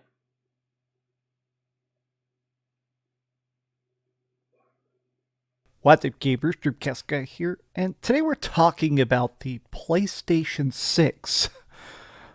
Yes, I'm serious. Despite the fact that the PlayStation 5 has only been out for about 4 years, the fact that the PS5 Pro has not yet even been officially released, or even any sort of technical specifications specifically about the PS5 Pro have been released, today we got our first... I will say this, though. If they remove the requirement for Game Pass Xbox Live, I don't think you'll see a price reduction. Not with all the games that they're giving you, but it will just mean that if you want to play your free-to-play games only, you can do that, right? If you want to play multiplayer, if you go and buy your games, you can do that. But I don't think you'll see a price reduction. So if it's $20 now with Xbox Live, it'll be $20 without Xbox Live. I don't see there being a price reduction in that regard. But at least it will mean that anyone that's not interested in Game Pass will at least be able to buy their games and just play it online if they want to, and happy days. You need 4 tiers? Nah, Rafa. You're good, man. You're good. First dedicated actual leaked details about the PlayStation 6, and while they don't reveal a lot about the console, they are beginning to get people to understand when it's probably coming out and roughly what it may cost. So let's discuss. Hi, hope you're having a great day, and if you could please give this video a like and subscribe if you haven't already. Now, I must admit, this is just insane that we're even discussing it. Maybe I'm just getting old, but it's crazy that I was playing the PlayStation 3 when I decided to create a YouTube channel. Some of my first videos were about the launch of the PlayStation 4, so it's wild that we're already discussing PlayStation 6 leaks, but the cost is partially what people seem to be the most worried about, even though it's probably not coming out for a while, which is the idea of how cheap can it be? If the PlayStation 5 Pro is $700, does that mean the PlayStation 6, if it theoretically comes out 4 years from now, say like 2028, will it also be $700, even as a base console? That's the part that's difficult to discern, but here is the good news. I don't think it will be. I mean, the PS5 Pro right now, if you want it with a drive, is $800. Right? That's crazy. And that, by the way, for those of you in the US, that's $700. That's without tax, right? You have to add tax on top of that, if I'm not mistaken. Usually, if it's with tax, it says tax included. Or is that different? News about it. So apparently Intel was trying to get access to be the official chip to PlayStation 6. So AMD is currently the person that makes all the chips for the... So how much would it be with tax? Drogdal? Or Susanna? That's actually interesting, because that's crazy with tax. How much would it actually be? I guess it's different from state to state as well, right? Your tax rates. It depends on your state. So let's just say $100 in general for tax, just rounding it. So you're looking $800 for the PS5 Pro, plus another $100 with, that's tax included for the drive, because it's $80 for the drive. So give or take a little bit for the, $20 for tax, $15 for tax, give or take. You're looking $900 in order to get the actual console with the drive. That's crazy. Hey, Talos. That's mental. Yeah, it's going up to $900 with the drive. Holy shit. So the PS5 Pro, the PS6 is easy going to be $1,000 with tax. Easy. PlayStation 4 and the PlayStation 5. So the PlayStation 5 runs on AMD chips. Now, the reason I am considering this loss of a contract to be a good thing is that apparently where talks broke down is that essentially when they were both bidding with Sony to see who gets to make the official guts of the next gen console, the big discussion was profit margins of essentially saying, okay, how many billions of dollars... The mic has gone down? What do you mean?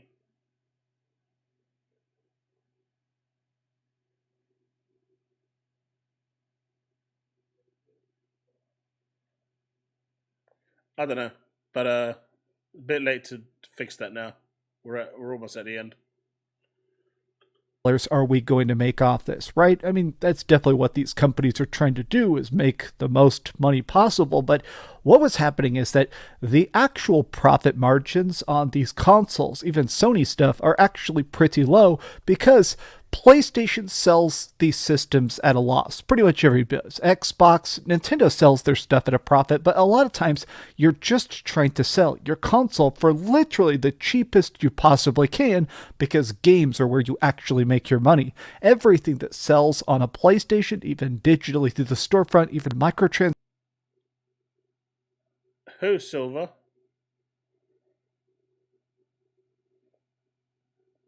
Oh, really?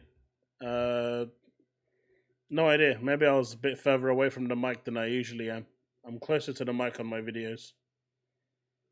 Transactions, Sony takes 30% off the top. So Sony, of course, is trying to sell as many tens of millions of PlayStations as they possibly can, because that's the real profit earner, which means the people that are designing the guts, the chips in this case, they're not making that much. So essentially, Intel was like, okay, how much are we going to make off this? If you guys are selling at a loss, we're not selling it at a loss.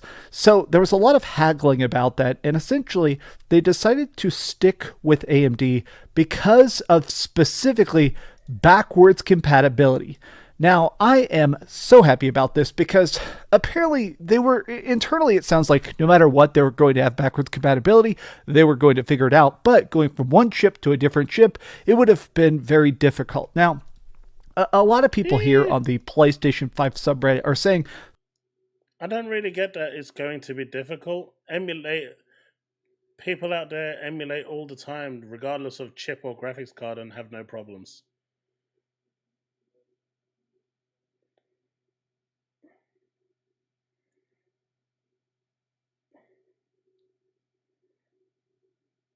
You're good, Silver. You're good, Silver. You are good. thank God, because man, the backwards compatibility that lacked in the PlayStation 3, that did suck at the time. The PlayStation 3, some versions of it were $500 back in 2006, which was obviously prohibitively expensive. And people were kind of going, okay, I have this massive PlayStation 2 collection that doesn't play on my PlayStation 3. That caused a lot of ire and upset. So the fact that now Sony realizes, okay, PlayStation 4 games playing on PlayStation 5 has been a huge success. So if we can keep those AMD chips, that means the PlayStation 6 at launch will hypothetically, obviously I don't have a crystal ball, it will be able to play the entirety of the PlayStation 4 catalog, the PlayStation 5 catalog, all probably upscaled to the PlayStation 5 Pro specifications, and also all PlayStation 6 games. Now, people are kicking around when this is going to come out, right? But according to actual documents, part of the Activision Blizzard case, Sony said themselves that they're not planning to launch their next console until 2028 at the earliest. Now, these are just legal specifications. I'm not saying they're a liar, but plans can change. So there is a chance we'll see it earlier, but I do think 2028 is when we're going to see the PlayStation 6. And additionally, I do have a feeling this is going to be the last PlayStation. It's just a vibe I have, but it just seems like as the console market continues to grow, as it expands and stuff like that, I do feel like we're hitting the upper echelons of actual graphical capability. We're getting so close to photorealism. At this point, I think it's not going to be about getting better graphics, better processors, better frame rate. I feel like we're going to hit a point where graphics are as good as they can be, and it's just going to be a matter of making the console as cheap as possible. It'd be cool if the PlayStation 6 launches, and it's going to be expensive, but over time it actually gets price cuts. Remember price cuts? Man, those were so good. Each of the previous console generations actually got cheaper, even though somehow this one keeps getting more expensive. But I think part of the reason people are discussing this is because apparently, according to trailer analysis by Digital Foundry, the PlayStation 5 Pro is still going to be running some games at below 1080p. In fact, below 900p. I think the idea that Sony is already working on the next generation, this isn't a big surprise. This actually happened with the previous generations as well. There was leaks about the PlayStation 3's dev kit about halfway through the cycle of the PlayStation 2, although that was all in gaming magazines 20 years ago at this pretty much. But my point is the fact that I am glad that Sony is being so forward thinking about how much they can do with the PlayStation 6, because the PlayStation 5 Pro, the PlayStation 5, these systems are still so powerful. It's interesting to me that we keep almost having this arms race where games keep getting bigger and bigger and bigger and somehow running worse and worse. Not that, I mean, obviously. He's just damage controlling, right? He is literally just damage controlling all the way. And that's crazy. My dude is literally just damage controlling all the way. He's not saying anything in this video. In fact, there's literally nothing he said in this video that's actually worth even the video itself. I mean, what has he actually said outside of the fact that Sony decided to stick with AMD so they could do backwards compatibility? What has he actually said though, Bags?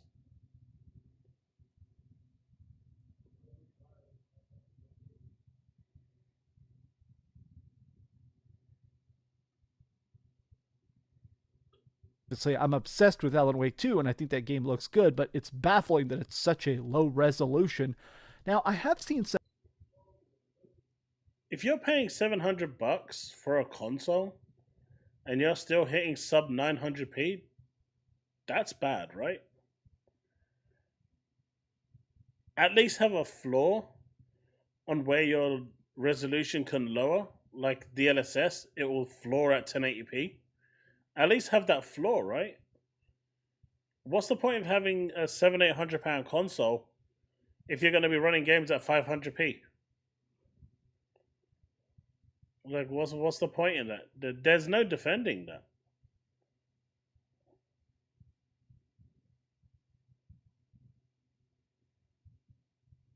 Some people kind of insulting Intel for not managing to work this deal out. I see a lot of people saying, okay, this could have generated $30 billion for you. You know, this could have been a big deal. This is ridiculous that they managed to mess it up. But I am still glad about the fact that Sony is clearly trying to do what they've done in the past, which is try to make it have the biggest adoption rate possible. I did see this tweet by Puerto Rico. I'm not sure how this gentleman's name is spelled, but PlayStation 6 will be like the PS... Puerto Rico? Where's the O? 5 base product. It's for mass adoption. Therefore, the PlayStation 6 cost will be subsidized, meaning selling it at a loss. PS5 Pro is not subsidized, which is why it's ridiculously expensive because being sold for a profit. Now, what makes you think that if people are willing to spend $700 in the millions, say 20 million people buy it, it's an upgrade, right? Not everyone is interested in an upgrade, but you got 20 million people that did buy the upgrade. What makes you think that Sony, when it comes to the PS6, won't say, well, look, 20 million people agreed to buy this at, you know, us not making a loss. Let's do the same thing with the PS6. I mean, don't forget, businesses don't like to lose money.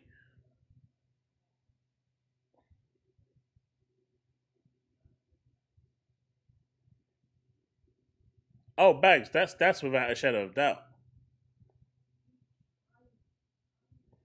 It's for rich people with money to waste. Right, I need to get Viper to buy me a PS5 Pro. He's rich. I'm kidding, by the way.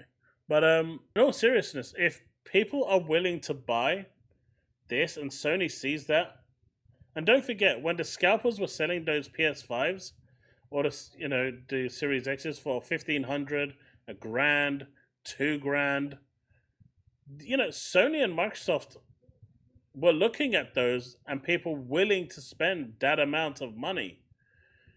And they will be asking themselves, why weren't we benefiting from this?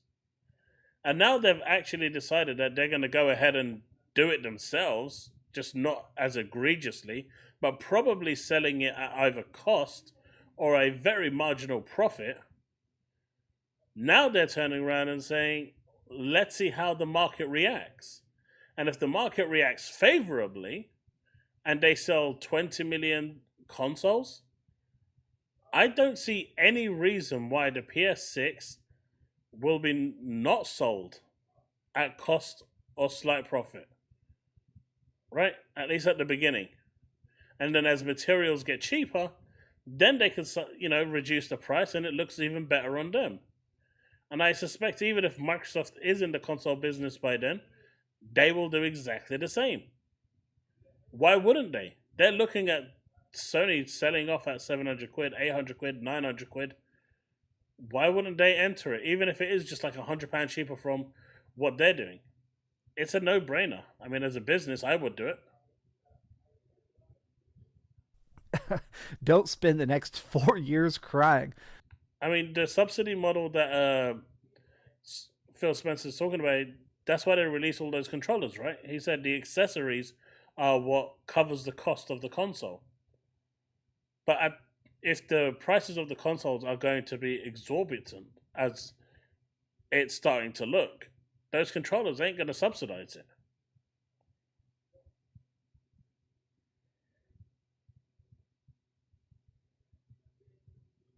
Strong words, but I do think the talk and fear about PlayStation 6 that's currently existing in this early leak is just how pricey could it possibly even be?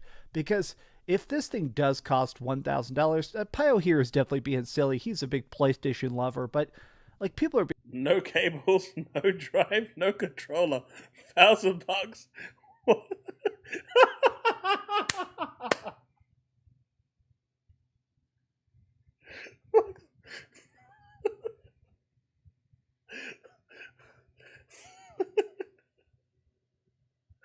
That's good.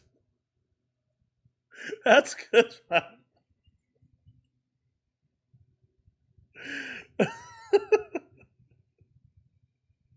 No cable, no controller, no disk drive, $1,000. Let's go. Oh man, that's funny. That's funny.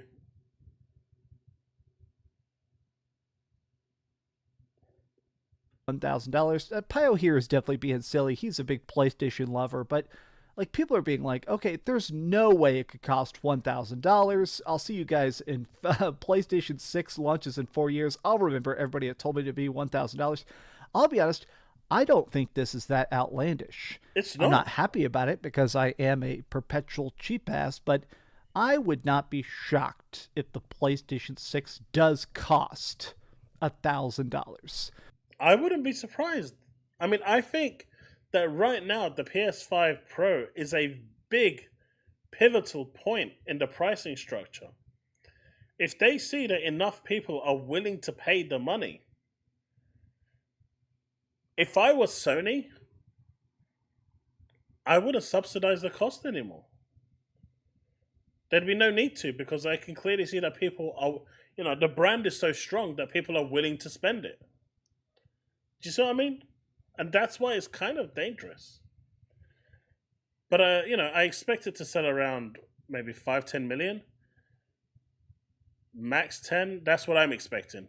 But if it hits like the 20 million, that's going to be crazy. Can you imagine if it hits 30 million? It would actually outsell the Series X and S combined. That's a weird thought, isn't it?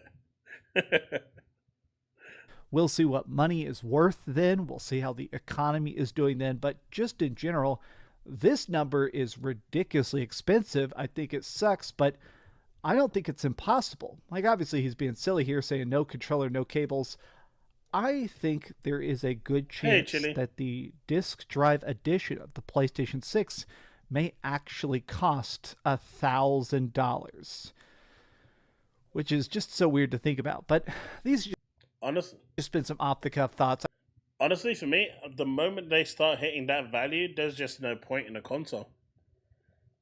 I just don't see the point in the console. Once they start hitting 1,000, 1,100, 1,200, sure, I know graphics cards cost like 1,200, 1,300 on their own, but it's going to last me a hell of a longer than the consoles are lasting me running games at 60 FPS. At that point, you have to start to question whether it's even worth it. And anyway, by that point, PlayStation games will be day and date on PC anyway. HDMI $100.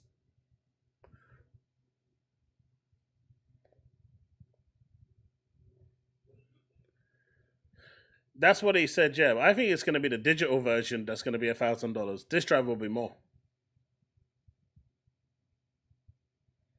And that's the thing with it. With a PC, it's going to be thing. You can upgrade the pieces as you see fit, right? Slowly, over time.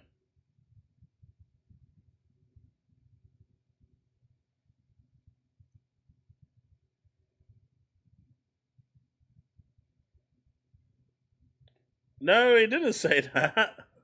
No, he didn't. Let's go back a sec. I think there is a good chance that the disc drive edition of the PlayStation 6 may actually cost $1,000. The disc drive edition will cost $1,000. You'll be relaxing with your Steam system.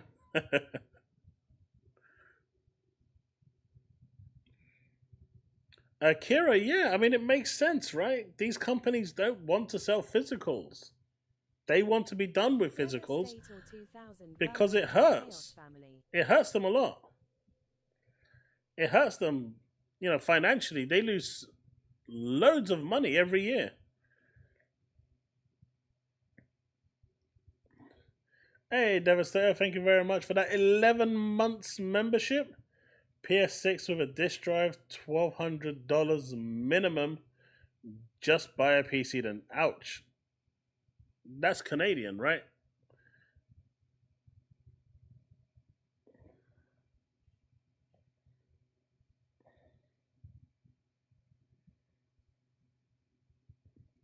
If Sony drops physical, that puts some more scrutiny on them from EU with digital store monopoly. Well, yeah, they're going to have to try and... I mean, they're going to have to find a way to sell that stuff. xCloud Steambox.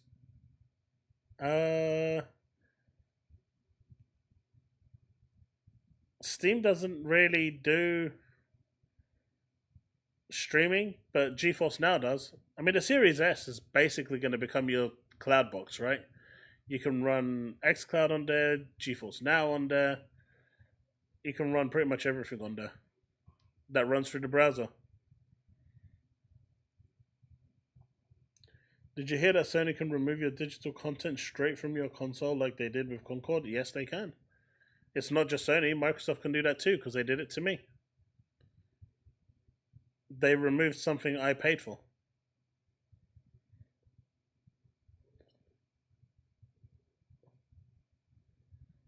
Both can do that.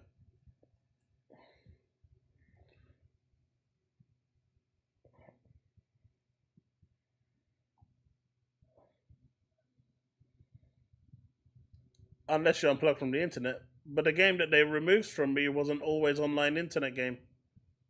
It was Diablo 4.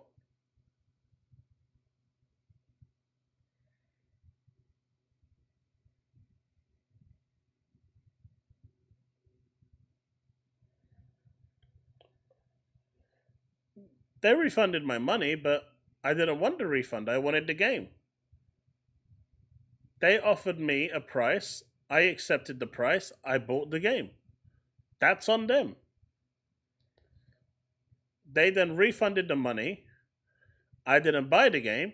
After that, I got the game on Game Pass.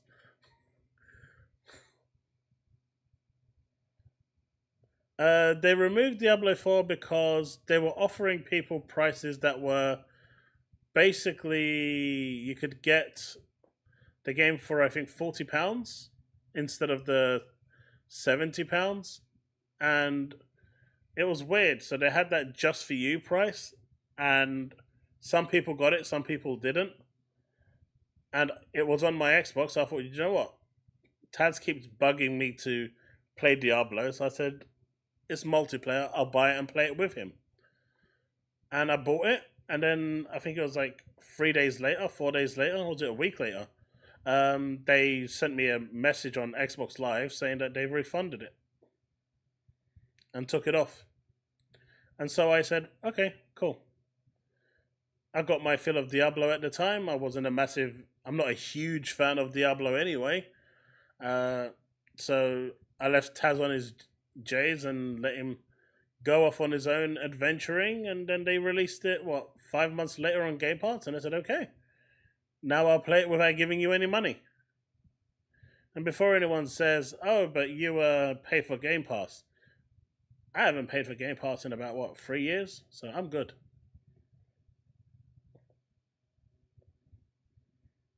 So I got the game for free. Literally free.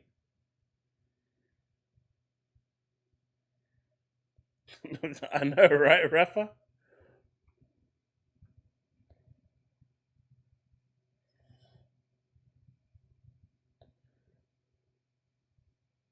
Hey, I wanted to buy it at the time. I actually paid money.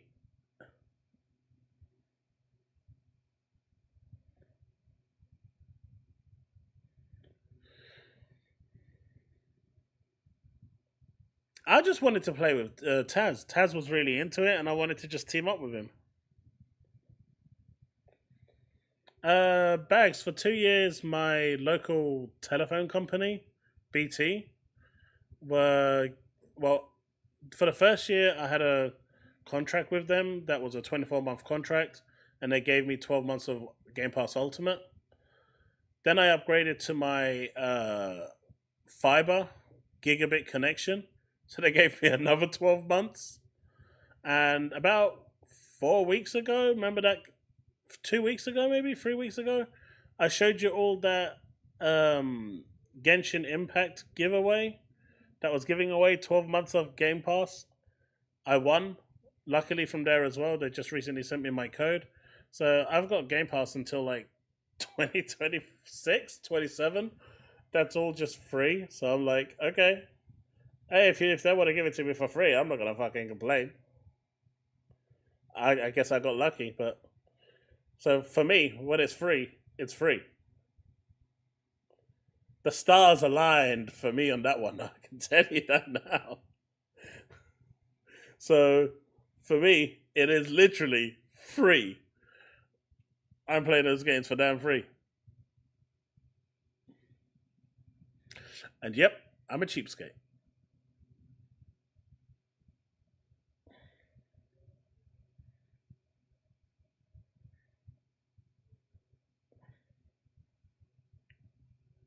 But no, I actually enjoyed Diablo. I don't really know why I haven't gone back to it, honestly. I just haven't had time with all the games. And I'm actually, like I said, I'm happy people enjoyed the review. And I want to do more review content on this channel as well. So I'll probably do more of those.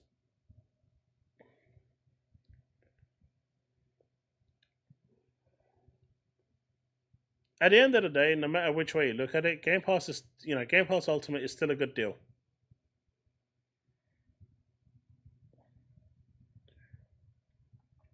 If you don't pay for it, it's an even better deal. But if you are paying for it, it's still a good deal.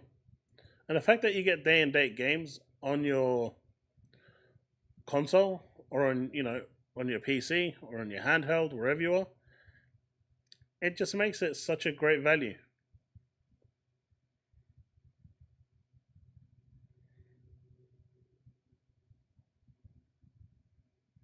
And I think that's the key, right?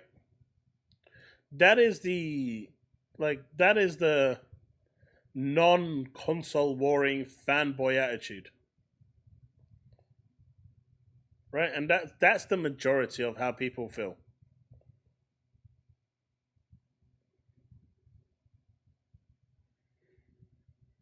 And honestly, at the end of the day,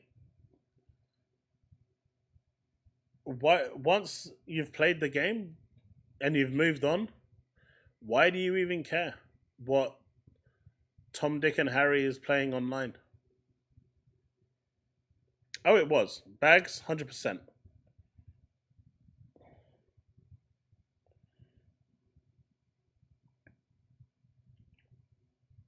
you know, I think the first 8 months, all they had was, I mean, if you don't include the kind of day one games that they were getting, like Persona, I'm talking about actual first party games, they had Hellblade 2 for the first, 8-9 months?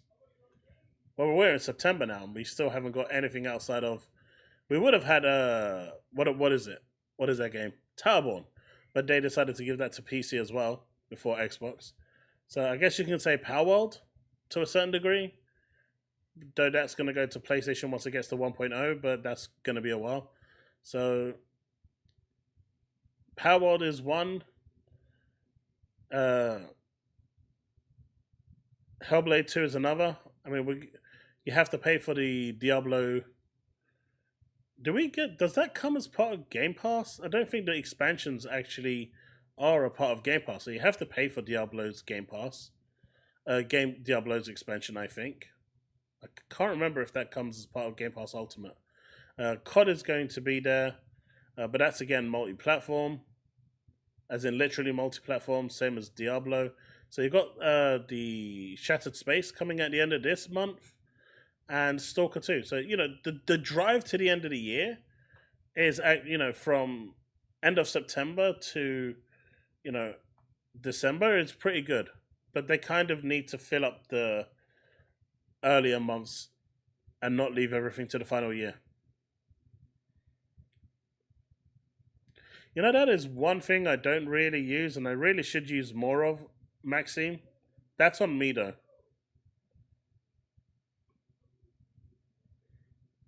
That's on me.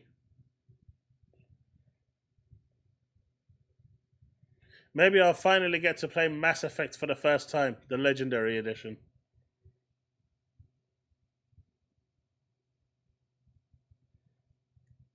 Is Arc 2 actually coming out?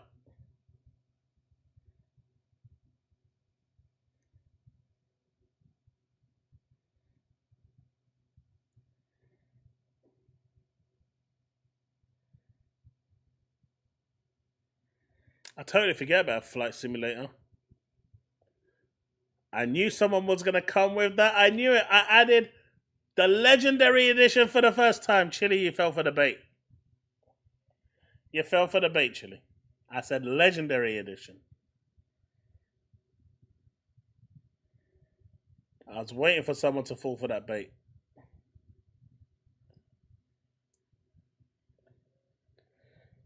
I remember shit from those games, so playing them now would be like me playing them for the first time.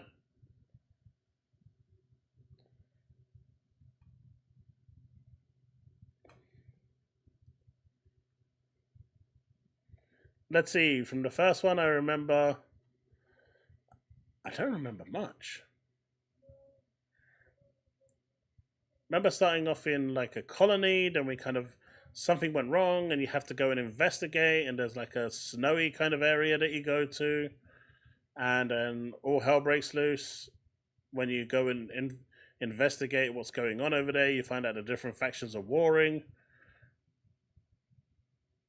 I don't remember much of it. It's been such a long time since I played Mass Effect.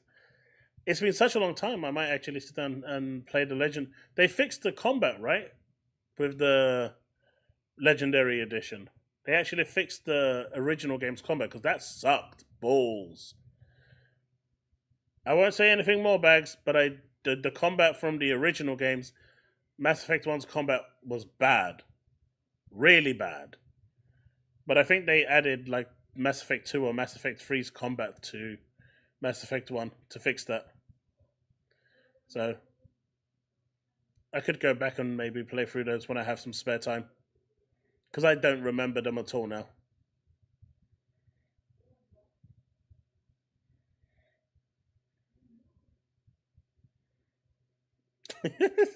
See?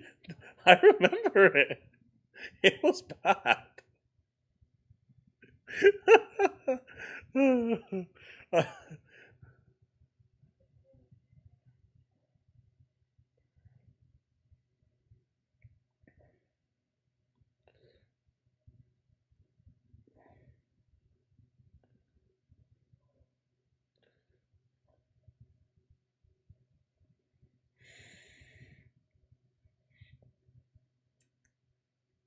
But yeah, that's interesting.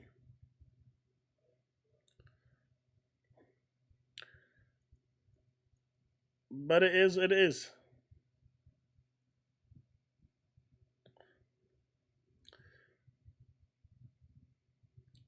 But this is like the latest discourse at the moment for Starfield. Starfield's long-awaited major expansion is locked to one planet.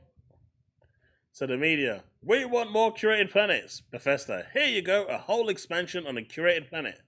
Media, oh my OMFG, it's on a curated planet? What the hell? That's pretty much their reaction. In a nutshell.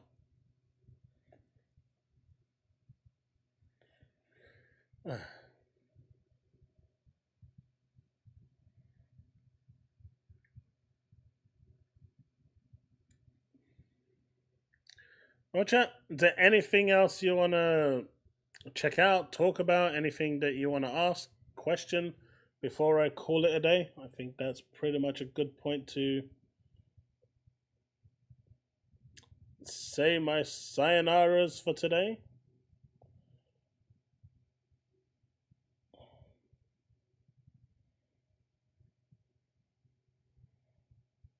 I should be streaming tomorrow if the swelling on my face doesn't get worse on the right hand side. I know you can't see it, but it seems like my tonsils are swelling up. But I should be playing Lollipop Chainsaw tomorrow over at Twitch. I was supposed to play it on Friday, but as you all know, or some of you know, I had to get rushed to hospital because things weren't great. So I was there for like 2 days. Yeah, my son just picked up a virus and he's come home and he's decided that he works for Umbrella Corporation and decided to infect everyone with a T virus.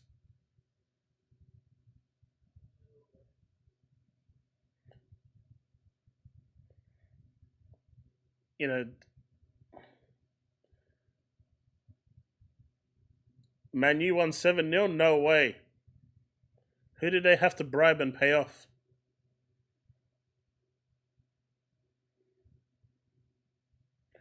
Reforge says that games that are released is the full experience. What?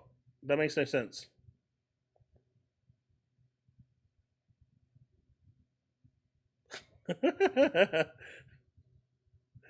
Susanna, I was in full swing in kind of lots of stuff.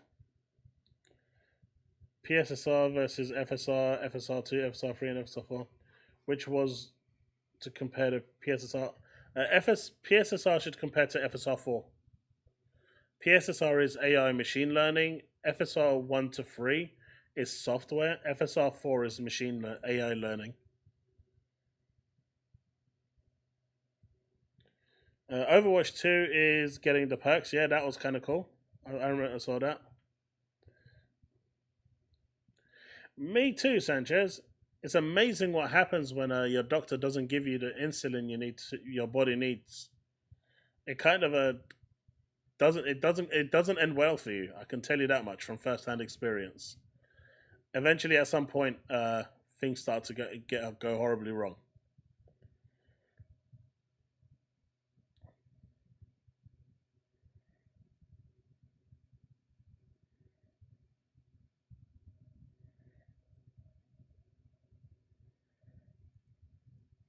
Let's see. This is kind of interesting.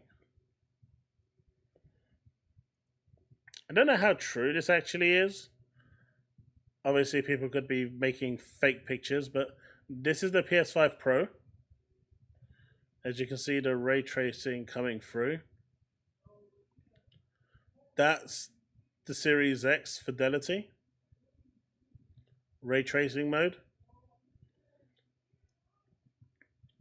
And apparently that's the 4090.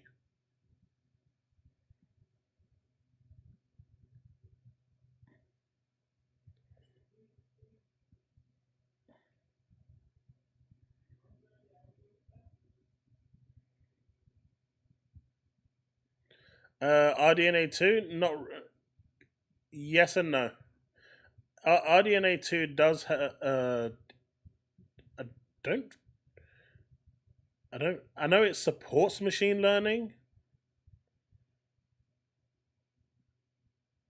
but it's kind of like something that it works with rather than it is.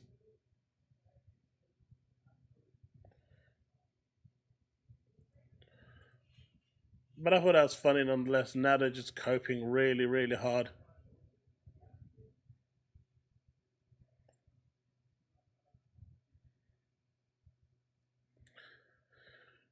But that is it, I guess. But yeah, Nvidia is in a league of its own. When it comes to DLSS 3.5, and I think they're releasing DLSS 3.7 now, right? It's in a league of its own. Nothing is going to come close to that at the moment. They are just miles and miles ahead of the competition. Yeah, they did, Drug. They did. But that's the saddos, right? That is how sad people are. That is literally how sad people are.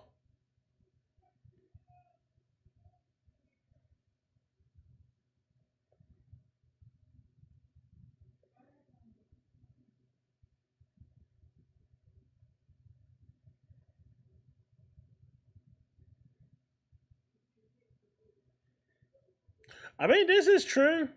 This is true. Before I go, console players be like, you got to upgrade your PC every 3 years while we can wait for 8 years. Meanwhile, console players buy the same console 3 times within the last 4 years. I mean, they're not wrong. People went from a fat PS5 fat to the slim, and I'm now going to the Pro. They're not wrong. That's actually funny.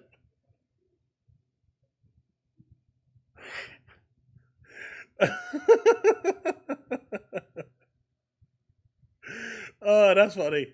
That's funny. That's funny. I think I'll end it on that note because that's hilarious. That's hilarious. Right, well, that's it. I'm gonna catch you all later. I'm going to be around tomorrow over at Twitch, twitch.tv/Chaos Lounge streaming, and hopefully I'll see some of you there.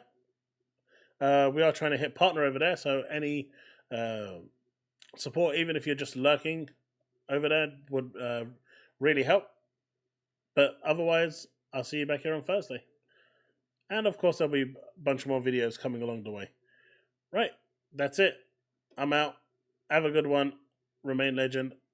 And thanks so much for hanging out tonight. Peace out, folks.